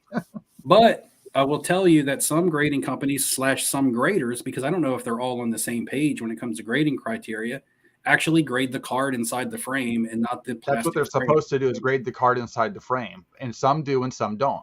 But right. nobody So dictates it's going to depend. And I don't think PSA actually puts it out there to their graders. Hey, when you're grading framed Allen and Ginter autos, footnote, the card inside the frame. So I think some do one thing and some do the other. I'm just going to say, have you ever probably with the turnover rate of employees, it's impossible to train it all the time. Has anybody ever taken the Mini out and just grade the Mini? Like take it out of the rest of the card and just send the Mini in? I don't know if that's wise. Most of the time, your serial numbering is on the frame. I mean, it says everything on the back of it. So, but I mean, they punch your serial numbering on the frame, and I don't think the Mini auto. Well, this is on serial number. This is the base version. So I think all of the the old ones, the original Allen Ginter autos used to be framed, and they were actually called framed, and the frame was actually the parallel. It would be silver frame out of 15, gold frame out of 10. And the serial numbering was on it. And then they had just the original Mini autos. Nowadays, I believe they're all framed. And then the silvers are serial numbered and things like that. So on a CJ Stroud, you're going to find one outside of the frame. Yeah. And they changed the frame color around it with the inside of the card. Yep, you're right. So they turn it into a parallel now. And then they also have the red ink, which are always out of 10. Yep. The red ink signatures. But yeah, like for me, like real quick again, I'm just always prepared to eat the loss on a raw card because I know that is a risk when I buy a raw card off eBay. So when I don't buy off eBay at all. I'd rather buy in person. Yeah. Of course, I get disappointed when a card is damaged, but I take that into account before I even push that buy button or that bid button. Yeah. Hey, this is. Yeah, but if I get a card and it's definitely not as shown, I'm gonna try to get a partial refund for it because they should have disclosed the damage to begin with, in my opinion. Mm-hmm. Especially sometimes I ask questions, hey, can I have more pictures? Some people won't send you pictures, so you just got to ignore them and move along. That's a red flag. Do you have that? Do you ask that with consigners as well? Like if DC87 selling raw, do you ask them for pictures? Do they send them for you? I mean, DC? I mean, I ask anybody for every picture. I don't care how many it is. And they if will it's crap, they will send more. That's cool. Yeah, I don't know about a consigner, but I will tell you right now, I mentioned this in a different video. Most consigners list their cards in excellent condition to protect themselves from selling cards that aren't necessarily an 8 or better. Yeah. So when you look at where, because eBay requires you now on raw cards to put in it's a requirement now to enter a condition. Now, it's not a grade number that you enter, but it is a condition. It's near mint or better, and then like excellent. And you will see a majority of your consigning houses put excellent to protect themselves from that. Now, as a buyer, that could be helpful because you may be buying a gem mint card that's listed at excellent. Yep. But then again, you could also be buying an excellent card or a card listed at excellent that is excellent, and you don't want that. But So is again, there it's such an another risk. I was card asking- either mint or better or no good? That's how it feels. Yeah, my video I that have, comes up, I have sent. I don't sell any more raw cards through eBay because I had too many people drive me crazy with returns, and I don't blame them. Yeah. I mean, I understand. I just figure I'm not doing anymore. I only sell graded.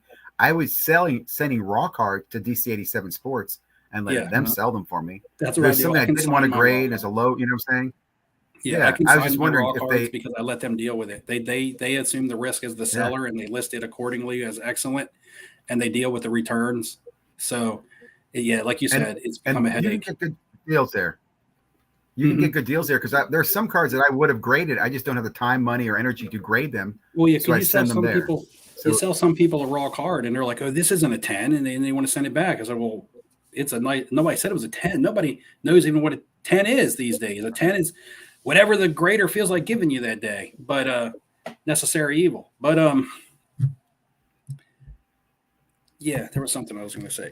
You were talking about how you would crack PSA 9s earlier to resubmit because you may get a different yes. viewpoint from a different grader. Yep. I actually like the strategy. Okay, there's always been a On strategy. certain cards. Right. There's always been the strategy of buying BGS 9.5s and SGC 10s or SGC 9.5s and things and trying to cross them into the PSA case. But I will say, recently for me, if there's a card that I'm willing to pay a certain price for raw and grade it. So say there's, for instance, there's a card that I'm going to crack out tonight. So if I'm looking at a card and it's raw and I'm like, they want $200 for it. There's also a PSA 9. They want $200 for the PSA 9.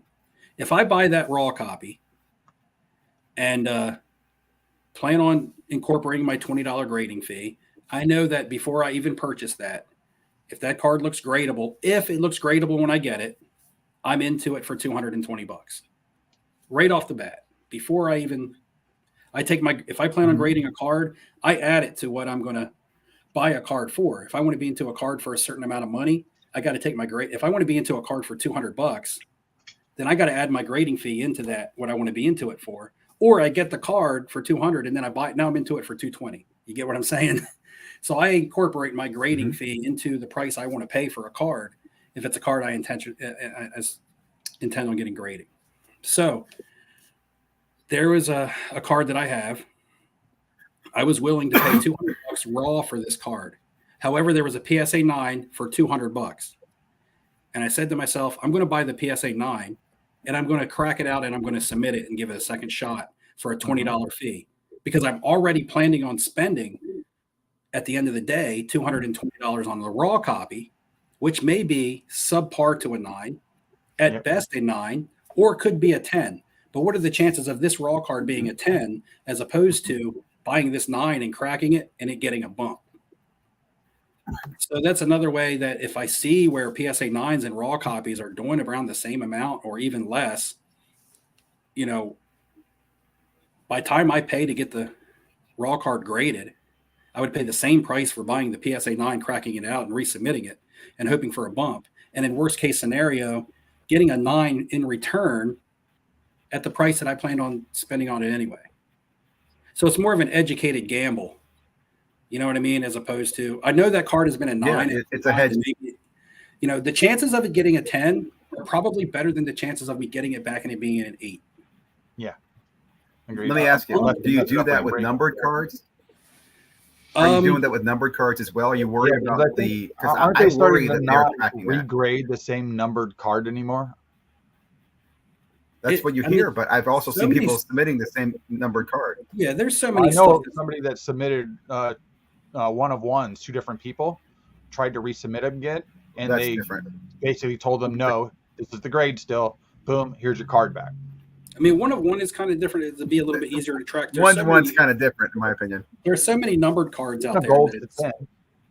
And what's Golds the to 10 could be another one because example? golds are so popular in the hobby. But okay, say for instance, I have a cheap Mahomes here. Well, I'm just asking, in your example, Steve, when you've cracked 9s to submit them, are you looking at them being common, refractors, or any of them numbered cards that you're looking at?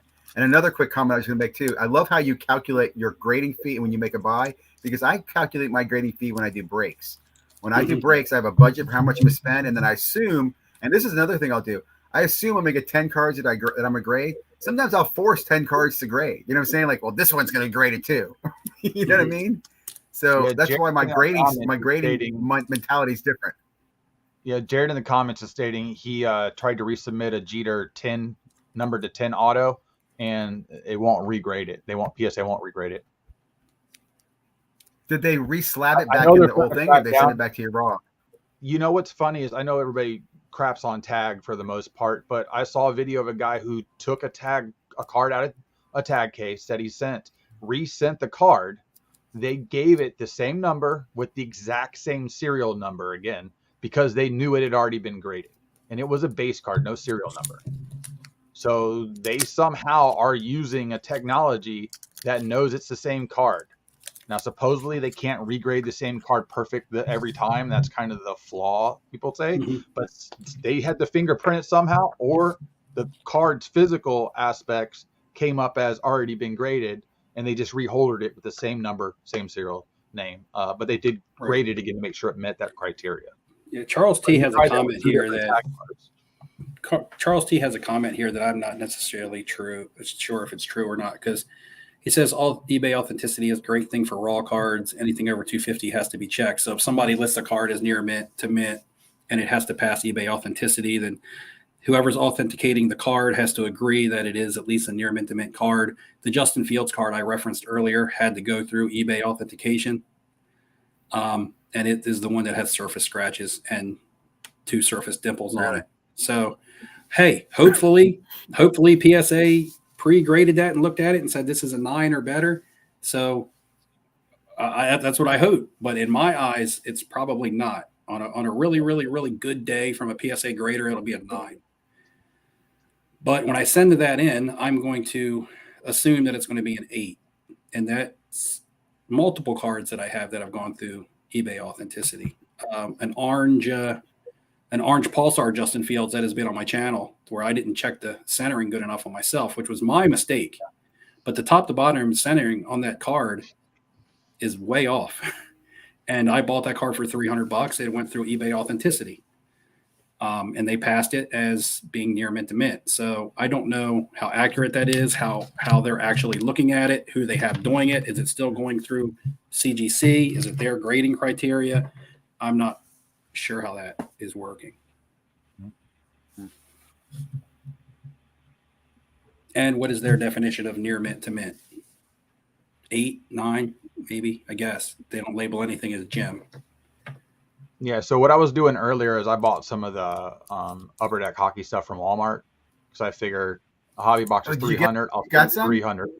Yeah, I got 6 megas from Walmart and then 4 blasters. So I have a question for you guys as breakers. I was trying to pay attention. I just want to say something. I was paying attention to the chat.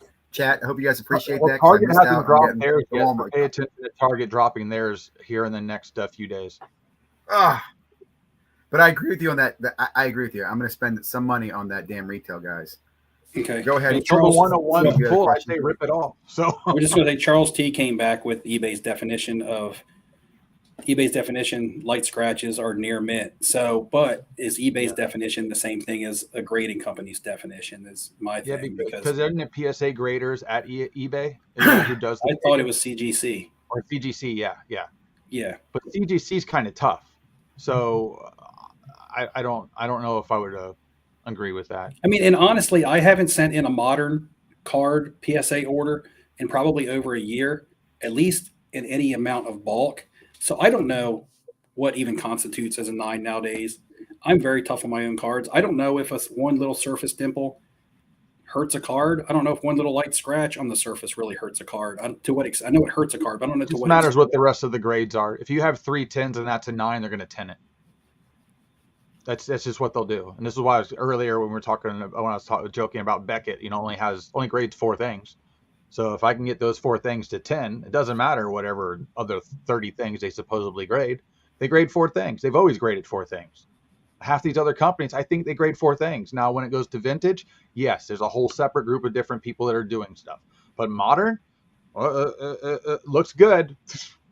So I have a question because you guys break. So I have a question. Do you guys buy into like mid-tier product? And when I say mid-tier, I'm talking about mid-tier from your basic stuff. I'm talking about your top tier being Prism. Even though National Treasures and Flawless are your tippity top tier. I'm talking about when you get down into the when you eliminate the price point's good. So products like Leaf Rookies and Stars or Panini Phoenix and things like that. Do you mess with breaks on that type of stuff? And when they do a break like that, and a lot of times I got to be looking for something specific because I'm not the guy that goes in and buys the whale team. Like I'm not going and looking for Texans. If I'm going to play the gambling game, I'm going to go look for the Lions, for instance, in breaks right now because there's more top tier younger products players. like Origins, Plates and Patches, I guess even Spectra. But when you go into that type of stuff, what's enough? And it's something that I want. What's considered a hit out of that though? So I mean, majority of them all have X amount of autos and then mims. I mean, what Leafs Rookie and Stars that just came out of Plates and Patches, there's 3 autos, 2 mims per hobby box. So if you can get into a case break, there's a fair amount of autos that are coming out, lots of numbered cards. Okay, so there's lots of numbered cards, but I'm going to guess that your case hits, your autos, your mem cards are by definition going to be your hits. But what I guess what are people excited to get out of that? Because if you're breaking Prism, so I'll look at like for instance, Prism. I was trying to get into jet spots for Aaron Rodgers stuff. Plus, he has a Magna in that as well. And the Aaron Rodgers or the Prism jet spot is cheaper than the Buck spot, who has less things to actually hit in the product, especially higher end stuff. But that's specific to you. I mean, like when people are breaking Prism in basketball or football. If they get a CJ Stroud, even if it's a base, they're probably like, oh, I got a CJ Stroud, or I got a Wemby, even if it's a base, or if they get color, even better. But when you're buying like a product like Phoenix or Leaf Rookies and Stars, and you just get a CJ Stroud, is that something to be excited over, or do you actually have to get one of the bigger cards out of the product for it to be exciting? Even in Prism this year, a base CJ Stroud, I was a fair amount of case breaks, and you're lucky if you saw 2 CJ Stroud base rookie autos. And I rarely ever saw a colored Stroud out of probably 20 to 30 cases that I watched get open. I wouldn't in every one of those. What product are you talking about? Prism. Yeah, but I mean, if you get a Prism base CJ Stroud, you're like, hey, I got a $20 card at least, right? Raw. Yeah, but it costs $1,400 to get into the spot. Is that how much the spot costs? It should be. So I would say if you get a CJ Stroud Prism base, you should think of that as $100 PSA 9, in my opinion.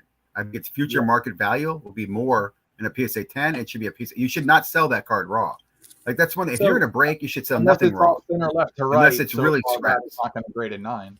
So what? Okay, so I guess basically to stop. To answer your question, so lower. Let me answer your question. Lower tier products, right? Donruss has, and most of them are like you said, they're the downtowns or they're a Kaboom or something like that. An Absolute. Those are the chase cards in there. They all have or used to have an RPA like equivalent. Right. And lower numbered are the better ones. They all have 101s to chase. They also have some of them will have some nice vet or rookie passing the torch. You have like the rookie and a vet autograph, dual autographs, which are nice chases. Some of those lower products. I stay with license. I don't do Leaf. I don't do, non-life. Like for me, I'm a Panini person on football and basketball. I said Leaf Rookies. I'm thinking Panini look Rookies and Stars. That's what I meant to say. I'm thinking back to 1998 when it was Leaf Rookies and Stars, and I was pulling Peyton Manning and Randy Moss cards out of it. I mean, I've been in every product. Every product has a chase or something to go after. But to me, what I focused on now is again, I know which products have the most value. Prism. What's great about Prism is like we just said, the base rookie holds value. No other products will hold the value like that. Like no one's gonna be chasing the Chronicles rookies 3 or 4 years from now. They'll show up and you'll be like, oh, that's neat. The Prism will still be there. So Optics probably the second most popular in my opinion, How because of the much- rated rookie has such a brand. Mhm. In a middle product like Phoenix, I'm just going to say Phoenix or the Rookies and Stars, Yep. how much would the Houston, Texas spot cost you? Still going to be somewhere. I'm going to assume, yeah, $500 to $800 for the. It's probably going to be about 20% of the product. I look at it as a ratio. So you find out how much the product is. So, for example, in Prism, it's what, $2,000 for a case in Prism, and that's roughly 1/6 of the cost of the case. Okay, so if you got roughly into about 18 to 20% of the cost.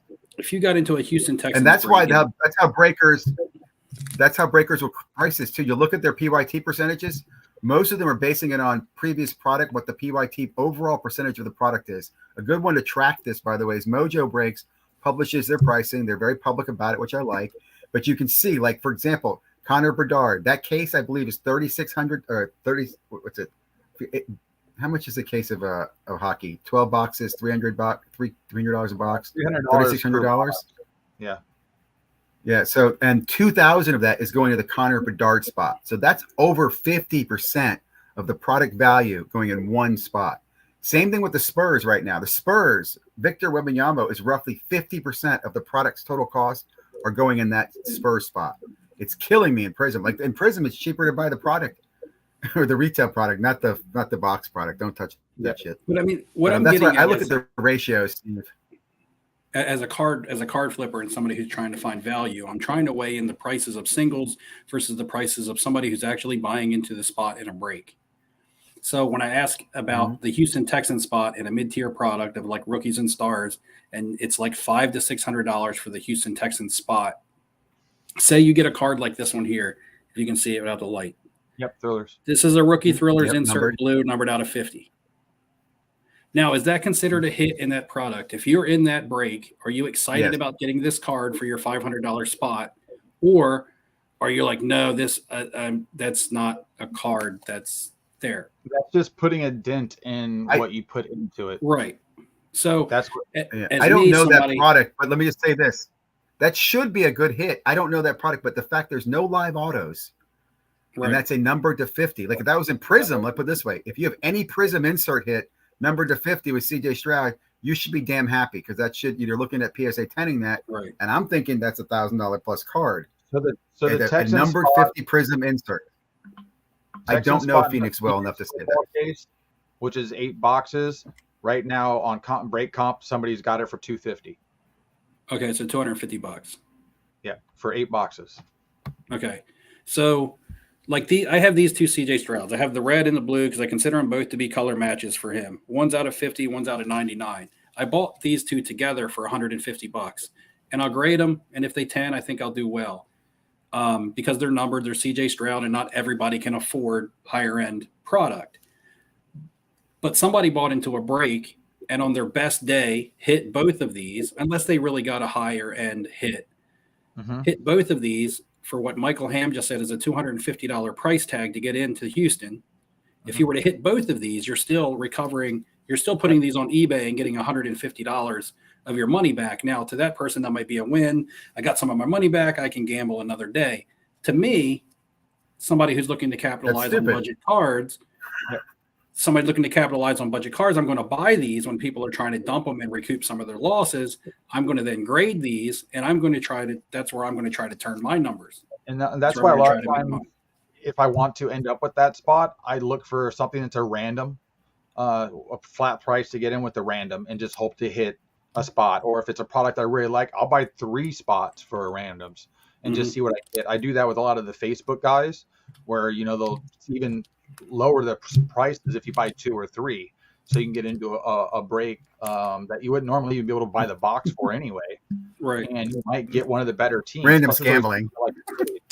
So it goes back to the case hits.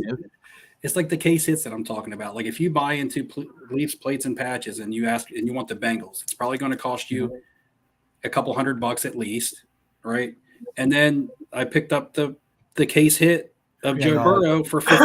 Picked up the case hit of Joe Burrow for $50.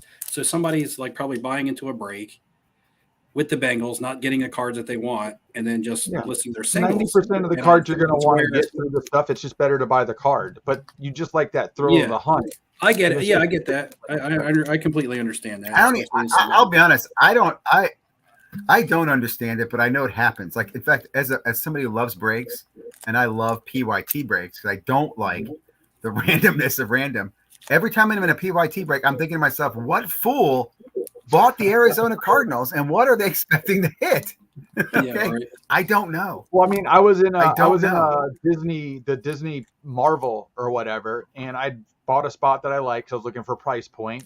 Not a whole lot of cases. They only made 3,000 cases of that product anyway. And, at the end of it, nobody wanted the lower end stuff. So the guy was trying to liquidate them. I'm like, listen, there's 12 spots here. I'll buy them on average $7 a spot, because if I hit a gold or a 1 of 1 or something, I know those are $5,000 to $1,000 cards. And for $7, why not? I don't care if it's a lesser person. Somebody's going to want it. So I just did that. I didn't hit anything great out of it, but I can get more money back than what I put into it because of that setup, basically. So I usually sometimes look for those teams where maybe there's a top tier team left and there's 4 lesser teams, and they go and they do a little random where everybody gets in. We're going to mix them up, because a 1 in 4 chance is way better at that price point than it is trying to buy it outright, because nobody wanted to realistically pay that. So sometimes there's those little options too, but you got to kind of follow along and pay attention each day as well. I forgot the most recent break I was in was it's been a little while back, but it was the Disney Krakow or whatever that stuff was that was really popular. I got into it Instagram and bought myself it wasn't a break. I guess I basically bought myself a box. It was basically a rip it and ship it. A rip it and ship it. So I bought my own box. They just broke it down on camera for me and sent it to me. But one thing that they were doing, I don't know if this happens with you guys. Does this happen with you guys where breakers will offer to buy your hits back from you? Does that ever happen directly? Nobody I've broken with does it. I have had that. Because this person that was doing this break was like, I'll buy back anybody of you guys' singles that you want to sell back to me, like after the break. So that's one thing that they said going in, and they were buying singles back. I'll tell you why. I have paid breakers to do that on my behalf. Okay. And I learned this years ago. So, for example, when I was chasing Zion back in the day, a couple of friends of mine, we were chasing all the optic. We just wanted base optic Zions. We were mass grading those suckers and flipping them. And we did really well off that. So at breaks I was in, I'd tell people, hey, we'll pay for the Zions. We would give the breaker $20 for each Zion he'd give us. He could offer $25 of break credit, right? And make more money. Or he could offer $50, whatever he wanted to. But we would go to breakers and say, look, when you ship to me, can you ship me all the extra optic base they have? And they would totally do that. And then they just tell me how much you have. Hey, I'm sending you 15 of them. That's $300. And I'd pay PayPal them $300. So it absolutely happens. In fact, it's one of the best secrets, I think, of breaking is that when you build these relationships with these guys, a lot of these guys do want cash. They want it fast. So you're right. When I'm in the streams, I'll even say, hey, if you want to sell that, DM me. And I have a name. People know who Ziggy is in breaks. So like, hey, you can reach out to Ziggy. He'll hook you up. He's got a good price. So I do that all the time. And that's why I know breakers will do that. They'll be buying for themselves or they're buying on their behalf. What I don't like is when they give break credit for stuff that they then flip into a repack because they know it's a good chase card that they can put in a repack. That irks me. Mm-hmm. I know that happens too. So I am normally not the seller to the breakers. I'm normally the buyer from the breakers. But I've seen that happen where a big card gets pulled on Mahomes, kaboom. They're like, hey, we'll buy that back for you. Give you $1,000 of breaker credit because they keep you in the breaks and they can put that into a chaser for a repack. So I've seen that happen. Yeah. I know one thing, I don't know if you guys want to talk about it tonight because, again, it's not my stream, but you guys had talked about regulation. You're carrying the stream, man. Well, yep. I remember watching one of your live streams, and I chatted with Michael Ham kind of about this afterwards, and it was talking about like opinions on regulation in breaking and how comparing it to a casino and casino regulation. And I just had a lot of thoughts that were different because I know how casino regulation works. And I think a lot of people are confused as to how casino regulation actually works. And, and what casino regulation, what parts of the casino it actually applies to. So, so sometimes when I hear people say, breaking is gambling. I understand that. I get that. I believe any part of the hobby is gambling, whether you're breaking, buying wax yourself, buying into breaks, buying singles, prospecting.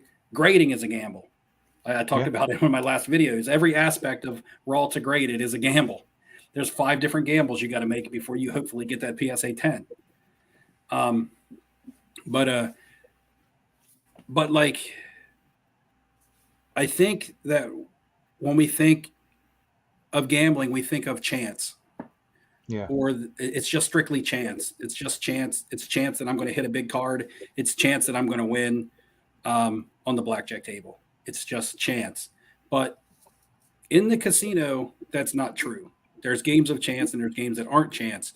Things that aren't left up to chance, that are left up to some sort of educated decision that a player can make, are not regulated. Okay, the only thing that is regulated is things that are truly chance, like a slot machine. Okay, so a slot machine, you put money in it, you pull the lever, right? You don't know what's going to happen. You know, you put money in it, you pull the lever, you get trip 7s, you win the jackpot. You get bar 7 cherry, you win nothing, right? So the lottery regulates what a casino has to pay out on a slot machine. Okay, this much money, this much of what you take in your slot machines as a whole, not per individual slot machine, but as a floor, your entire casino floor has to take in this much percent, or has to pay out this much percent of what your slot machines take in. So say, for instance, the lottery puts a 30% stipulation on a casino. For every $100 that they take in, they have to pay $30 of that back out to the public. That's a regulation.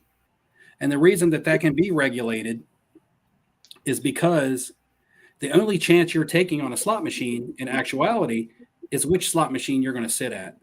Because every single slot machine is controlled by a computer that tells it when it's going to win and when it's going to lose. It's not an actual random natural chance. It is a computer-generated AI that somebody with the push of a button can say, hey, this machine is going to pay out a lot today, or this machine ain't going to pay out shit today. But as long as we're paying, do you press that button? No, I'm not in slots. As long as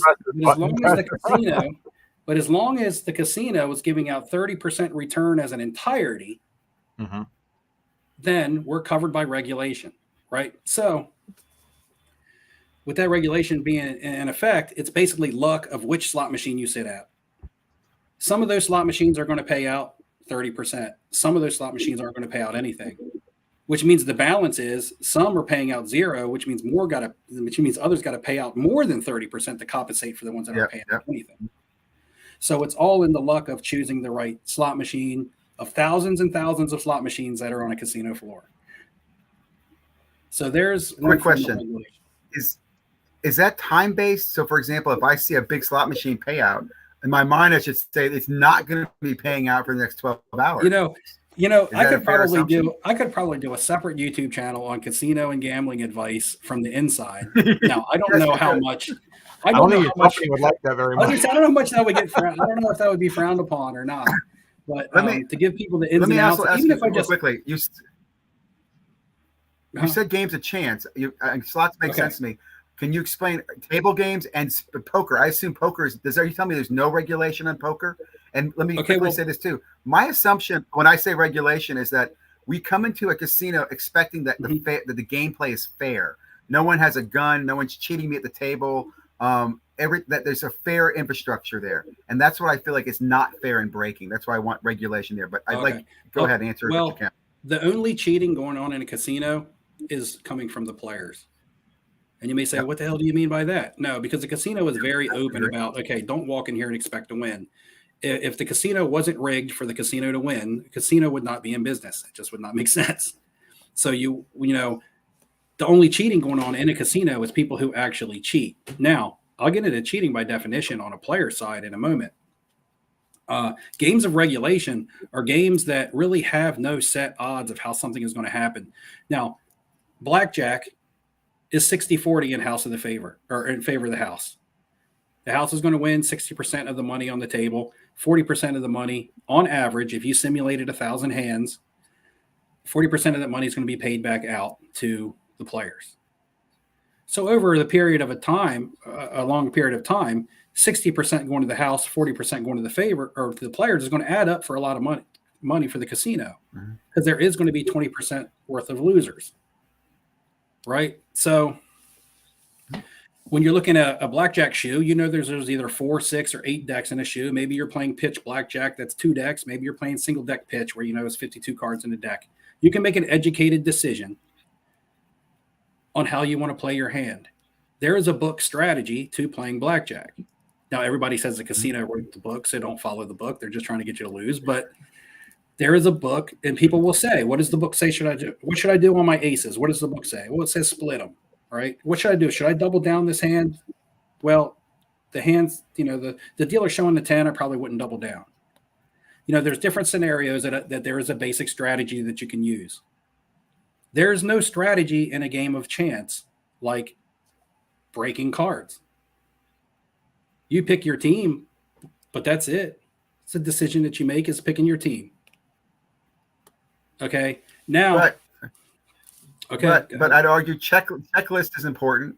And this is what I'm saying. If you know what's in there and it's balanced properly, you have a better chance, because it is a form of it's all odds. When you open a pack of cards, there's odds on how many hits before you hit a pack. That's why people keep opening packs, because I've got to open 6 more hundred packs to hit that chase. If I look at breaking the same way, I can get into more, but statistically my numbers are, if I'm in 12 cases, I should get this many hits based on the checklist. I'm saying the checklist is key to that. But not necessarily you as an individual in a break, because not only is each case broken down individually by its odds of what hits you should get out of it, you're also looking at 32 other people who have a chance of getting said card, as opposed to just yourself. If you go into if you yourself sit down and you buy a box of wax and it says, I'm going to get 2 autographs out of this box, you're going to get 2 autographs out of that box on average, regardless of the player, regardless of the team. However, when you sit down into a break, you're now 1 in 32 people who has a chance of getting that hit. But if I know the checklist, I know the mathematical probability I have of hitting that autograph based on my team. There's some teams that don't even have autograph hits, and people think they're going to get an autograph, and they don't even have the team. You know what I'm saying? Part of it really is. It doesn't necessarily mean that is going to be the team that's in that case. And you're paying more for premium I look at it at random is why. I look at it like this. I'm looking at if 1,000 cases were made, and I know specifically what the product is based on the checklist. I'm just going to do round numbers. And there's so many Wimbies, and there's 1,000 cases, and I can get a percentage of those cases. I put myself in a statistical better position to win. Now, this is my gambler's degenerate mind, but it's the same one that sits me down when I'm playing blackjack and goes, well, I've seen so many 10s, I'm going to go ahead and hit because the 10's coming, right? It's those mathematical probabilities. You need some math behind it, but some of that is at least knowing what the odds are. Like right now, breaking before COVID, you had much more visibility. Checklists were good. Certain teams that were terrible were bundled into other teams. There's no autographs in that. That's a twofer. After COVID, there's so much ignorance and so much blindness, and no one knows what the hell the checklists are. We're making buys and making decisions before checklists come out, that it's gotten chaotic. But that's why I'm saying, if this was regulated, if it was regulated, but something we talked about earlier, checklist would come out. But a checklist is obsolete when you don't know how many cases are being made. But you should. You can have a checklist. You can say, hey, I'm going to get a case hit in a case. But like we said earlier, how many you're going to get one per case? How many of that card? How many cases are made? So I agree with you. And again, I'd say that there need to be print runs to be part of the regulation. Like, let me say this: regulation. I don't think the government will ever regulate breaking. Okay, but I do think we could self-regulate it as an industry by print should be exposed, right? The odds should be available. No. You should have audits of how products are distributed. It won't ever be regulated. If you don't do that, here's my point. If you don't self-regulate this, you're going to continue to have this transient hobby where people come in, they spend a couple $1,000s, they either get burned and leave, or they make money and leave. But we're never going to grow this thing. It's never going to become legit. It's never going to become the growth of 10. You're never going to get to 10x. If you don't put some real, we already came out. What was it? 2021 was the height of all of this, and we're not expecting that to happen for another 20 years, maybe. We don't know. But at the end of the day, like, you have that massive law before it even gets back up again to where somebody's really going to care. I mean, you have people putting out bounties on cards of $1 million that should catch people's eyes, but they don't even care because they're like, okay, some idiot wants to pay for this. I'm not going to stop them, and just move along. So we set the prices of the cards. If nobody pays for it, it's not worth that. Yes, we have to pay an entry fee to get into a box in order to break it to get to singles, but that's because we're willing to do it. But it's because of breakers. If we don't have breakers, nothing is as expensive as it is right now. If breaking never existed, if it never really took off, none of these boxes would be this. I can't say that. I don't. I'm not saying that break. I'm not saying what I'm talking about is relating breaking to the casino. And you asked about games of chance, and I touched on slot machines, but I'm going to go back to the roulette wheel because it's something you talked about earlier. Mm-hmm. I love the roulette. Completely unregulated. 100% chance on a roulette wheel. Yeah. Because that is a ball being spun by a human with a wheel that's going at a different speed, opposite direction of a ball, that's going to fall into a 1 in 36 or 1 in 38 number, and you have to be betting said number to win. Someone can spin the exact same number 10 times in a row. And even though you may say to yourself, okay, there's 36 numbers here, I'm going to play every single one of them, and eventually my number is going to hit. That doesn't mean your number is going to hit, because the same number can repeatedly hit over and over and over again. So even though it's a 36-1 that your number is going to hit, once a number is hit, it doesn't get crossed off the board and it can't be hit again. Hold on. Quick question. When you said it's not regulated, does that mean that someone could have a button under the table?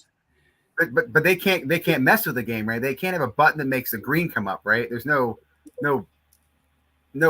hanky panky going on. No, it's all manual. In fact, all roulette wheels, the only thing that is regulated by the lottery is that they're level and things like that they're not crooked. So what you're saying is the payouts are not regulated because of the random chance of a roulette, and the payouts are with the individual chance. Well, I mean, the payouts are what they are, but there is no regulation on who's going to win and who's going to lose, or how many people have to win, or how many people have to win within a certain time frame, like there is on the slot machine.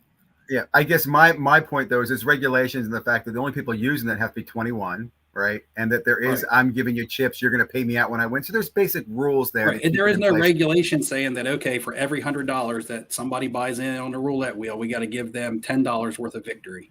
There is no regulation saying that, like there is on the slot machine, because it's a complete chance.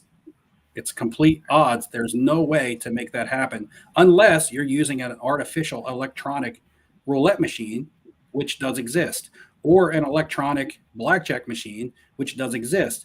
But when you play those games, you got to think about those games as slot machines, as computers. They're not going to give you true numbers like you do when you're counting a deck of cards. Like when you just said, hey, I might hit my hand because I haven't seen a 10 come out, or I may not hit my hand because I haven't seen a 10 come out in a while. An AI-generated game does not give a shit about how many 10s are on the table. It is going to pay you when it thinks that you should be paid, and is going to take your money when it thinks that it's going to take your money, and you're going to win on more shit hands than you are on bad hands. That's why when you play online poker, how many times does a straight beat 3 of a kind?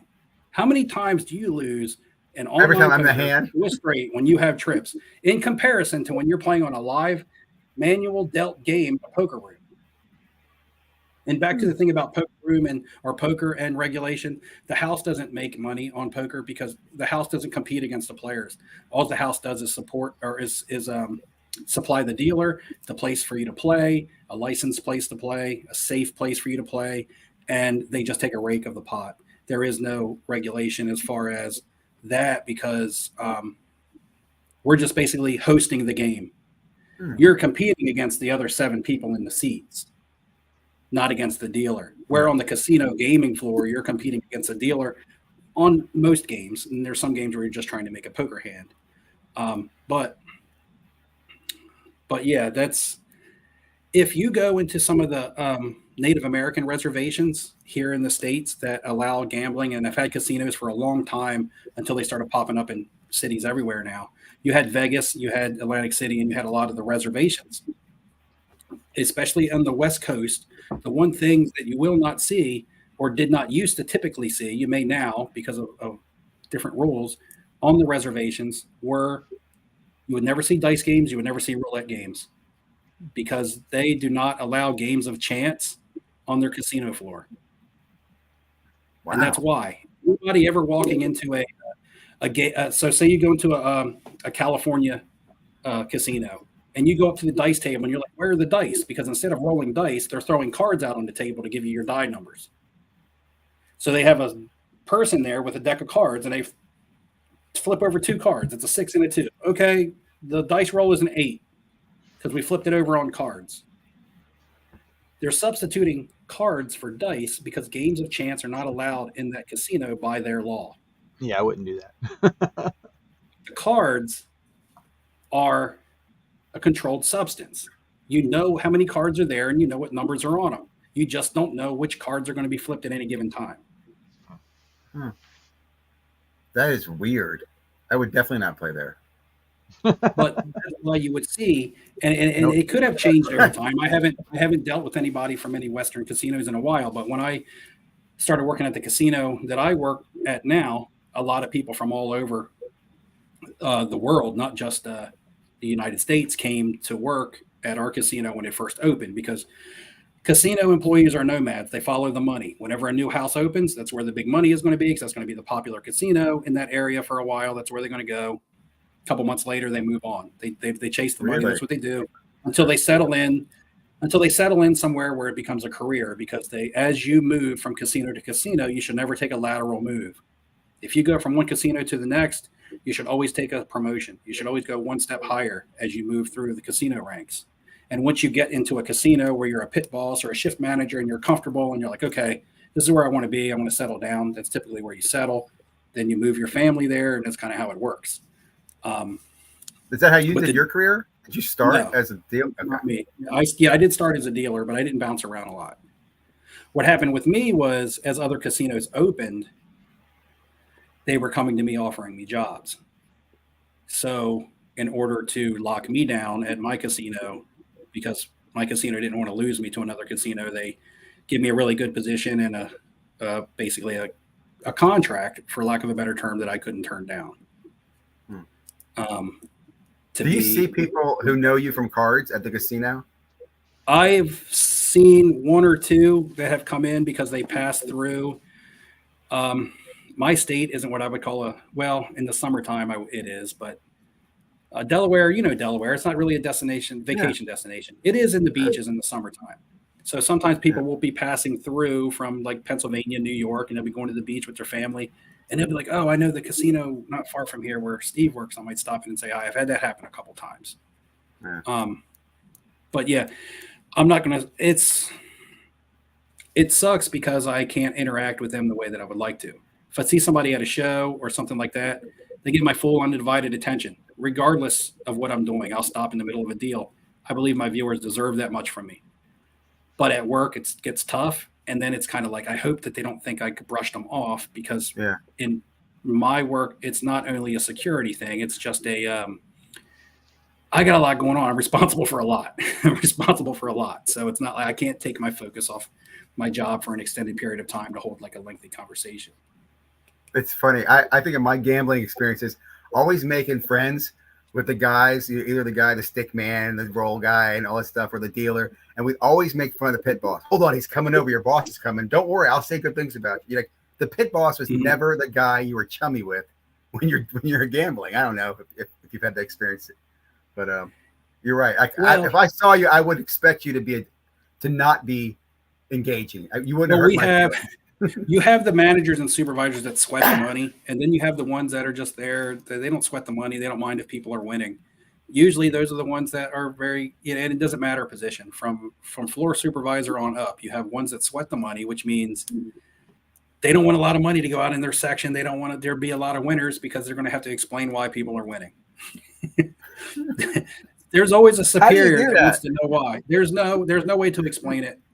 There's no way to explain it. The numbers aren't working. Your numbers say we should win, and the numbers just aren't working. Like you said earlier, there's people who come in with different procedures and different strategies and stuff to try to beat the casino. And it's just impossible. I'm still trying to come up with ways to tell my boss why somebody is winning, and I haven't been able to over the past. Oh, it's easy, Steve. You tell them it's magic. No, I tell them, but they give them a reason as to like a legit Oh, reason. tell them they Like, work for PSA. They're wizards. It's magic. I'm like, they're just lucky. They But how do you created some explain fans. that to somebody? Yeah. Oh, well, I was talking about cheating earlier, and so cheating is when someone pinching and capping a bet. That's cheating. Somebody has a made hand, they add to their bet without the dealer noticing, so they can get paid out more when it's time to get Okay. paid. Okay. Or a bad hand, and they try to pinch their bet and Bullshit. lessen it. Card counting is not cheating.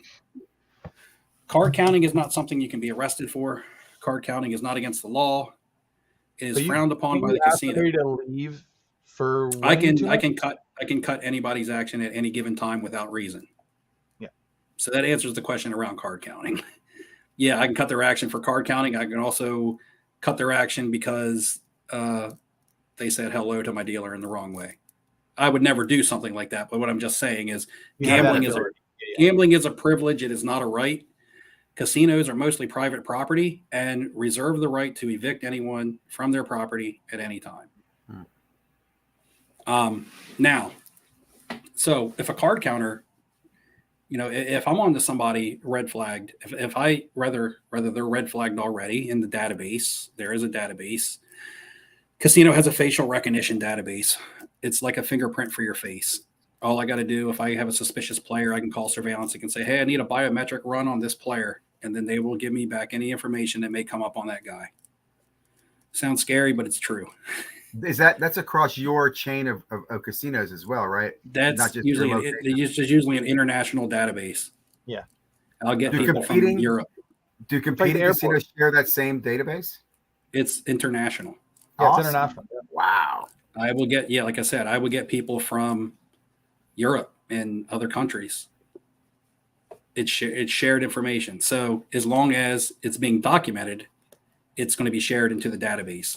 Now, if I get a SIN alert, okay, if I have a SIN alert and I say, hey, this person is a card counter, I'm backing them off, and then I don't report it to the biometric system, then it's never going to go into the database. I basically cut that person's action. I let him go. I didn't report it. It's not going to go into the database. He may walk into the casino 20 minutes up the road and start counting cards. However, if I say, hey, this guy's got a SIN alert, he's burned, surveillance, put him in the database, it'll go into that database. And if he goes 20 minutes up the road to that casino and they run a biometric on his face, he will pop into their system as an advantage player. Hold on. Do you track fish as well? Like, this guy's a fucking idiot. He keeps losing money.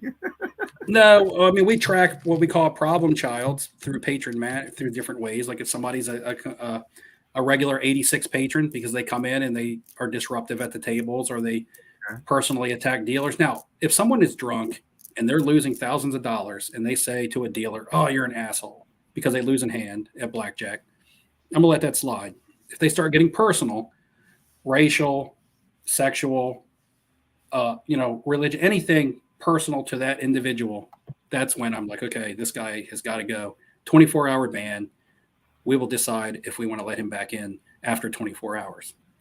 After we look into the situation even more, talk to the dealer, get statements, things like that. Maybe like, okay, now this person, they're done. They're done for good. They come in next time. Okay, here's your eviction papers. If you step foot in this premises again, you'll be arrested for trespassing. You're no longer welcome here. I can count to one, Eric. I'm discussing a comment down here. And this has turned into a casino conversation. So I don't even know if people are even interested or if you guys are even interested about it. It turned from breaking into casino, but so it's basically just turned into me talking about my job. But you have guys that also, if they come in there and they ring up because they're big winners everywhere, that you can tell them just not to play. Like, do you have a list of those people? No, and if people win from us, they just win from us. I mean, I can't I can't ban people who win, and I can't kick people out from in Vegas that aren't allowed to play at a lot of casinos because they just win all the time because they just that's what they tell you because they want you to think that they're professional, awesome gamblers. Well, I forgot what's the one guy's name is all tattooed up, the skinnier little guy. I mean, he wins a lot. Like, he's not allowed to gamble in almost anywhere in Vegas anymore. There's another reason to it. There's I don't another know. reason to it. Either they are putting him in as an advantage player. They're not just kicking him out because they think that he's lucky. There's another No, reason, no, and no. it's either He knows how to take the best odds and play with those odds only on on what? specific games. Yeah, but the odds are still in the casino's favor. There's no way to turn a game in a player's favor without cheating. He just has the ability to do it. I don't know. I'll look him up and send you the link to his thing so you can Okay, look at it. I'll give you, if you guys want some real statistics, here's some real statistics on card counting in blackjack. If you sit for 1 hour at a blackjack table at $100 max, now we're only talking $100 max, it's not a lot of money. If you're sitting there by yourself with no other players, there's no interruptions, there's no dealer breaks, which happen once per hour. The new dealer comes in, burns a card, right? Throws the shoe off by burning a card. That card is not required to be exposed. So now you can burn a card without exposing it to a player, which now throws their count off. They don't know what you just burned. That's another reason why switching dealers is in place and people don't even know it. All right. Yeah.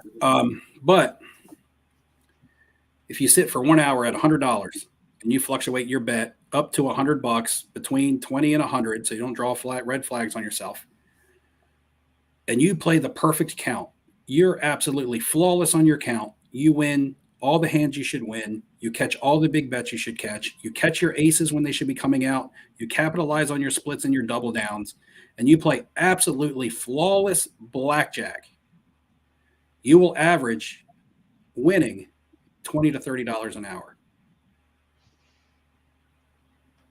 So on $100 hand, not very much. so that's not a lot of money by the grand scheme of things when you think about card counters. Now, if you're in a high stakes room and it's a $10,000 hand, multiply your $100 bet by that much. Yeah.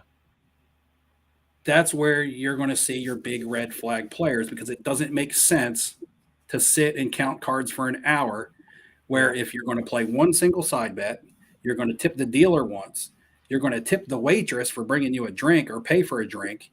You've already taken away the advantage that you've given yourself by playing 1 hour of perfect card counted blackjack. Yep. What about people that play specific styles on the roulette wheel? And there's different names for different. Well, he asked about that earlier, but there's no way to beat the roulette wheel. No. It's not necessarily you're going to beat. It's almost like you either going to win, you're going to break even, or you're going to lose. But like I forgot the one I was looking at the other day. It's where you play $75 total up to I think $350 in the way that you stack. If something loses, you stack, and if something wins, you replace. And I watched them play it on a live table as an example, how they were showing how it works. And one guy did one way, one guy did the other. One guy ended up breaking even, the other guy ended up hitting it, but it was only to make X amount of dollars, and then they say walk away. He's like, this is what you do. If you hit here, you go this direction. If you hit here, you go that direction for your best odds to try and double or triple your money. It wasn't like trying to win 20, 30K, 40K, or anything like that. It was realistically maybe winning $1,300 at the end of the day. It was an interesting strategy because they did it for about an hour. So they did it multiple times. And they showed that, listen, this isn't going to win all the time, but to be in your favor more, this is the better option to choose. So it was just an interesting strategy that I forgot what it started with an M, what they called the version of the game was. And I can show it to you one day or talk to you more about it as well. It was interesting. There's a bet on the dice table, a strategy called the Iron Cross. I don't know why it's called that, but you play the 5, 6, and 8. You put money on the 5, 6, and 8. I've done this. And then you bet the field, because every other number besides the 5, 6, and the 8 is in the field, which means if you roll any number, you're getting paid, right? So if you put $10 in the field, then you don't have to put $10 on the 4, the 9, and the 10. And then you have your inside bet set up, 5, 6, and 8. Any number wins now because I get even money on whatever I put in the field. I have the 5, 6, and the 8 placed, which means I win. So my initial wager on that bet, if it's a $10 table, is $34 inside, $10 in the field. And then if the point is 6 or 8 or 5, I also got to have an additional $10 on the pass line bet to cover the point. So we're looking at what, $54 initial investment to get that bet back. If I win my $10 field bet, I win $10. If I roll a pass line winner, I win $10. If I roll a 5, I win $14 for my $10 bet. I win 7-5, right? I got to hit each one of those numbers individually to win. The moment I roll a 7, all 54 of my dollars is gone. Yep. Which means I have to win back $54 before a 7 comes to break even. Because you can only win one bet at a time, but you can lose 20 bets at a time. Yeah. So you're telling me there's a chance. So what I'm saying is there's a strategy there. And as long as people keep throwing 5s and 6s and don't roll a 7, which is the highest number probability on the dice to roll, as long as you can dodge that 7, you will make some money. But just think of the average roll, how many rolls somebody actually gets in before they 7 out. Yeah. Are you getting in it? Are you making back enough money on individual wins to get back your $54 before you even get into the green? Before that 7 comes out, and just, you might hit 2 numbers and be like, okay, I hit a field number, I got $10. Okay, I just hit my 5, I got $14. I've got back 24 of my 54, but then you 7'd out. So I lost $30 on that roll. It's like opening a box of cards, man. And then on the next roll, I got to start all over again. That's why I like opening cards, because at the end of the day, I get a card that can go up in value later, even if it sucks now. So back to the beginning, if you win quickly, you need to leave.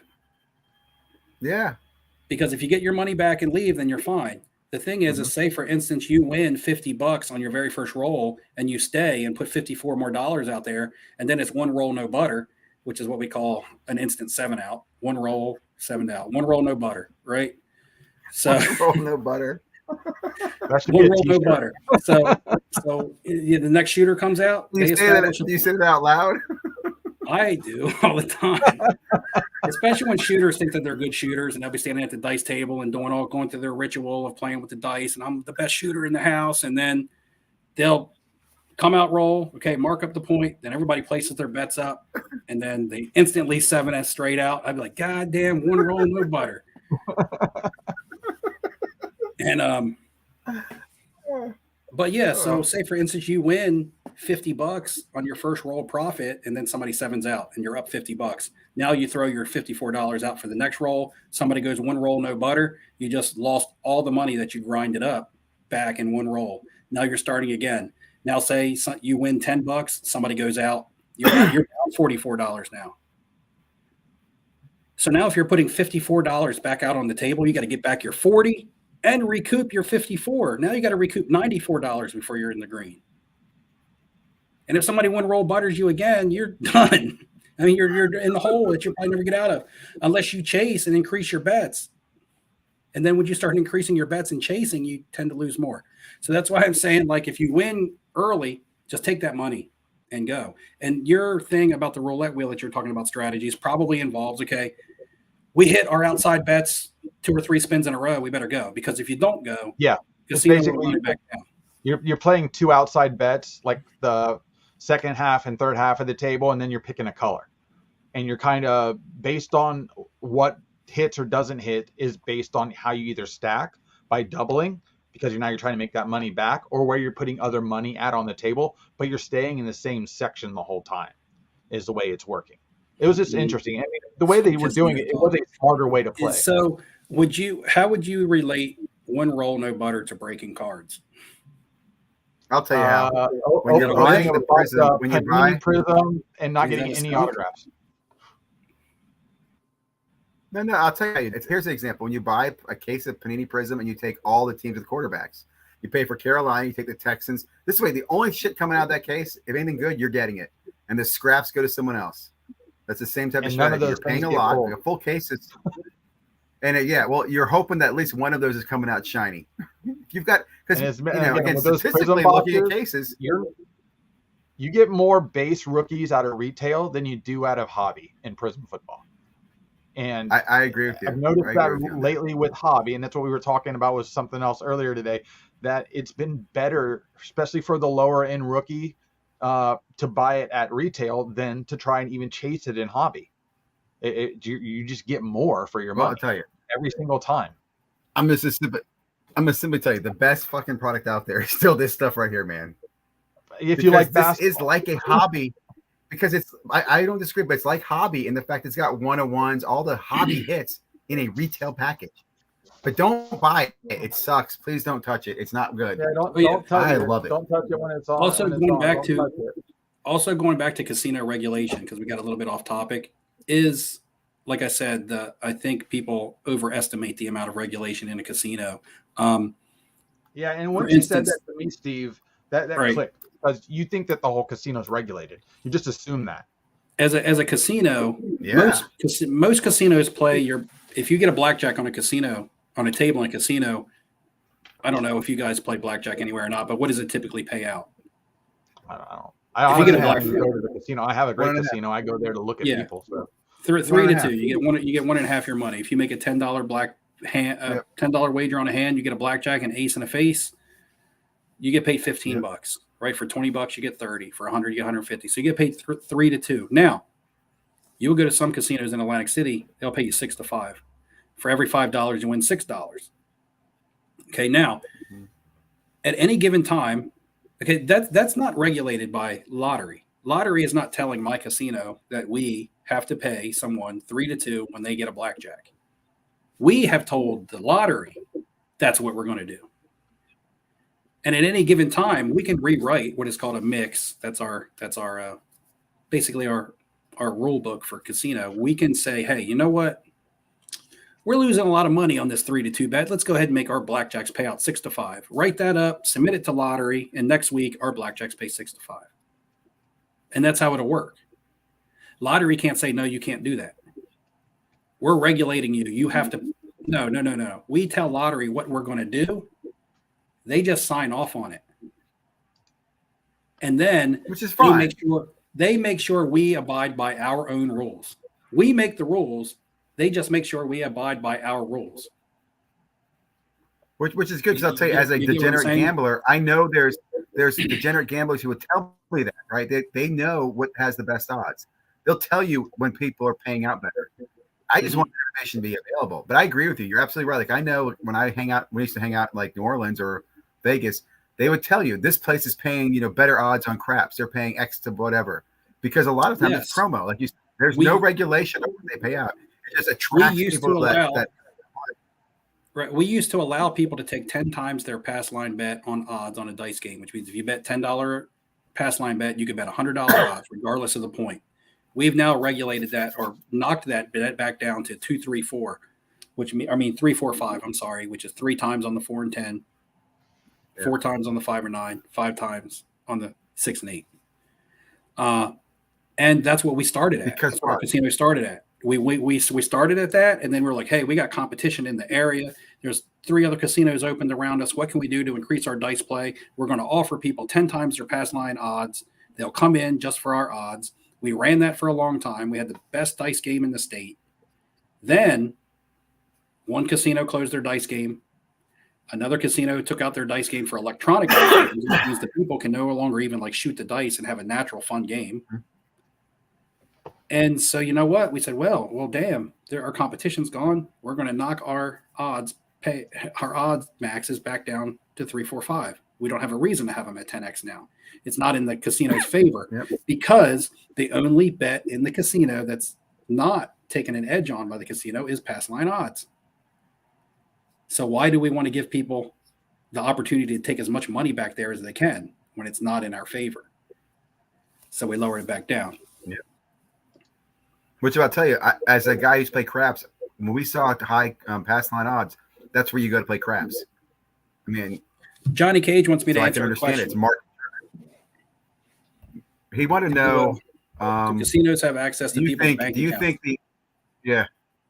The only time is if someone goes to like the cage / cashier and they want to draw money out of their bank account, or they want to get a wire transfer, or they want to get a line of credit or something like that. Marker. Then you have to get their bank information, or you can't wire. You can't grant them that request. You know what I mean?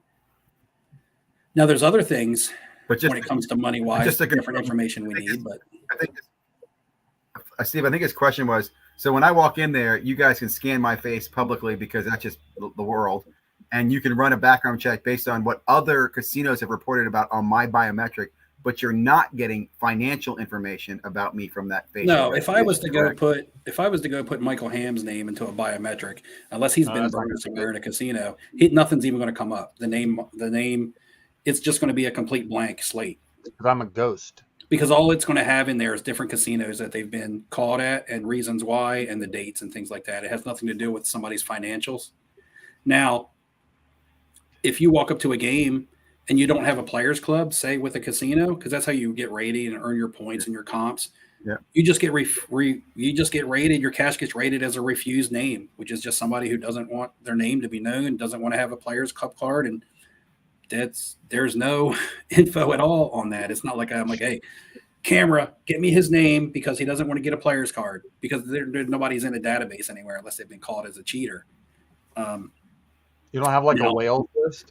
Like, It's only a requirement when you win jackpots and stuff that you then have to present certain types of identification, but that's a Title 31. That's a complete federal law. That's not even casino law. And that applies to all financial institutions, not just casinos.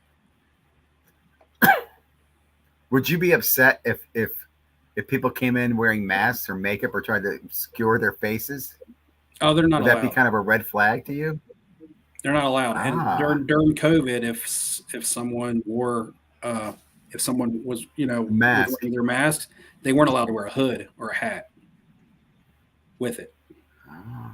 Now you're allowed to wear a hat if you're gambling. You're not allowed to wear a hood. Okay. Like if someone's playing at a blackjack table, they got their hood up and their sunglasses on. I'd be like, oh, sir, or ma'am, you gotta take your hood off. And if they don't want to comply, then they'll just be escorted out of the building or escorted from table games. Same with sunglasses. Now, sunglasses you're not allowed to wear. That's for game security purposes because there are sunglasses out there that can help people read the backs of cards. Like if there's any, like Hold on, you can't wear sunglasses? No. You're not allowed to wear them now in game? Have you ever seen a blackjack discarder? Well, not Like blackjack, but in poker rooms. No. Can't you? Well, no, poker is completely different because you're competing against players. Okay. You're not competing against the house. Okay. If you can mark a card, so say you're playing a carnival game like a 4-card poker, and you can, because you get to handle your cards in 4-card poker, right? Mm-hmm. So say for instance, you get 2 aces. It's only a 52-card deck. It's not, and the deck is going to be on the table for at least 4 hours. We change our cards every 4 hours on our tables, just because of basic damage and things like that. Sometimes earlier if they get really beat up. Somebody can take a card, they can mark the back of it with their fingernail. That goes unnoticeable to the naked eye because the pattern on a card is hard to read, the back of a card. However, if you're wearing sunglasses or some sort of glasses that will help you filter out the patterns on the back of a card, when those cards are laying face down, say for instance you're playing against the dealer in a 4-card poker game and the dealer's cards are spread face down, or if you're playing ultimate heads up hold'em against the dealer, which is another carnival game, and you have 2 cards and you see 3 cards face down that's going to be the flop, you don't know if you want to bet or not. But if you have an ace in your hand and you mark the back of the aces and you can read them, then you're like, oh man, one of my aces is about to flop, right? So that's a way of cheating. But one way to prevent that cheating is to say you can't have sunglasses at the table. It's a game security thing because in the long shot that someone is trying to mark and read the back of cards. That's now, interesting. Anything that's medical, if somebody says these are prescription, okay, they're prescription, I'll allow it. But I have to at least attempt that first level of game security. If they say that they're prescription by certain laws, I typically can't say, well, you're not, or I need to see a medical note, or I need to see your prescription. Now, I do reserve the right to cut their action at any given time, but that's a whole different thing. Juggling us around. Anyway, people are probably bored to death with casino talk. No, this is, and I could talk, no, and talk actually, so much about it. Steve, so it's good information. I am gonna wrap it up there just because I'm way over my limit. I'm gonna get in trouble. But this has been great, Steve. Thank you very much, Steve, for joining because we've had more people than I've ever had here. And Mike, thank you, man, for being here as well. Really, really thought it was a Always. great conversation. I had a great time. Guys, thank you. I'll just go ahead and wrap it up. We'll be listening next week to Off Center. And if you haven't already, guys, follow Flipping Steve, win that contest. See us at the National. I know I'll be there. Mike's going to be there. Flipping Steve's going to be there. So it's going to be fun. Guys, have a great night. I'm going to go ahead and just kill the stream, man, because I do have to get out. I got to use the restroom and stuff. Mike, thanks again for being here. Thanks again, Steve. No problem. All right, guys. See you Thanks later. for having me. See you, Ziggy. See you.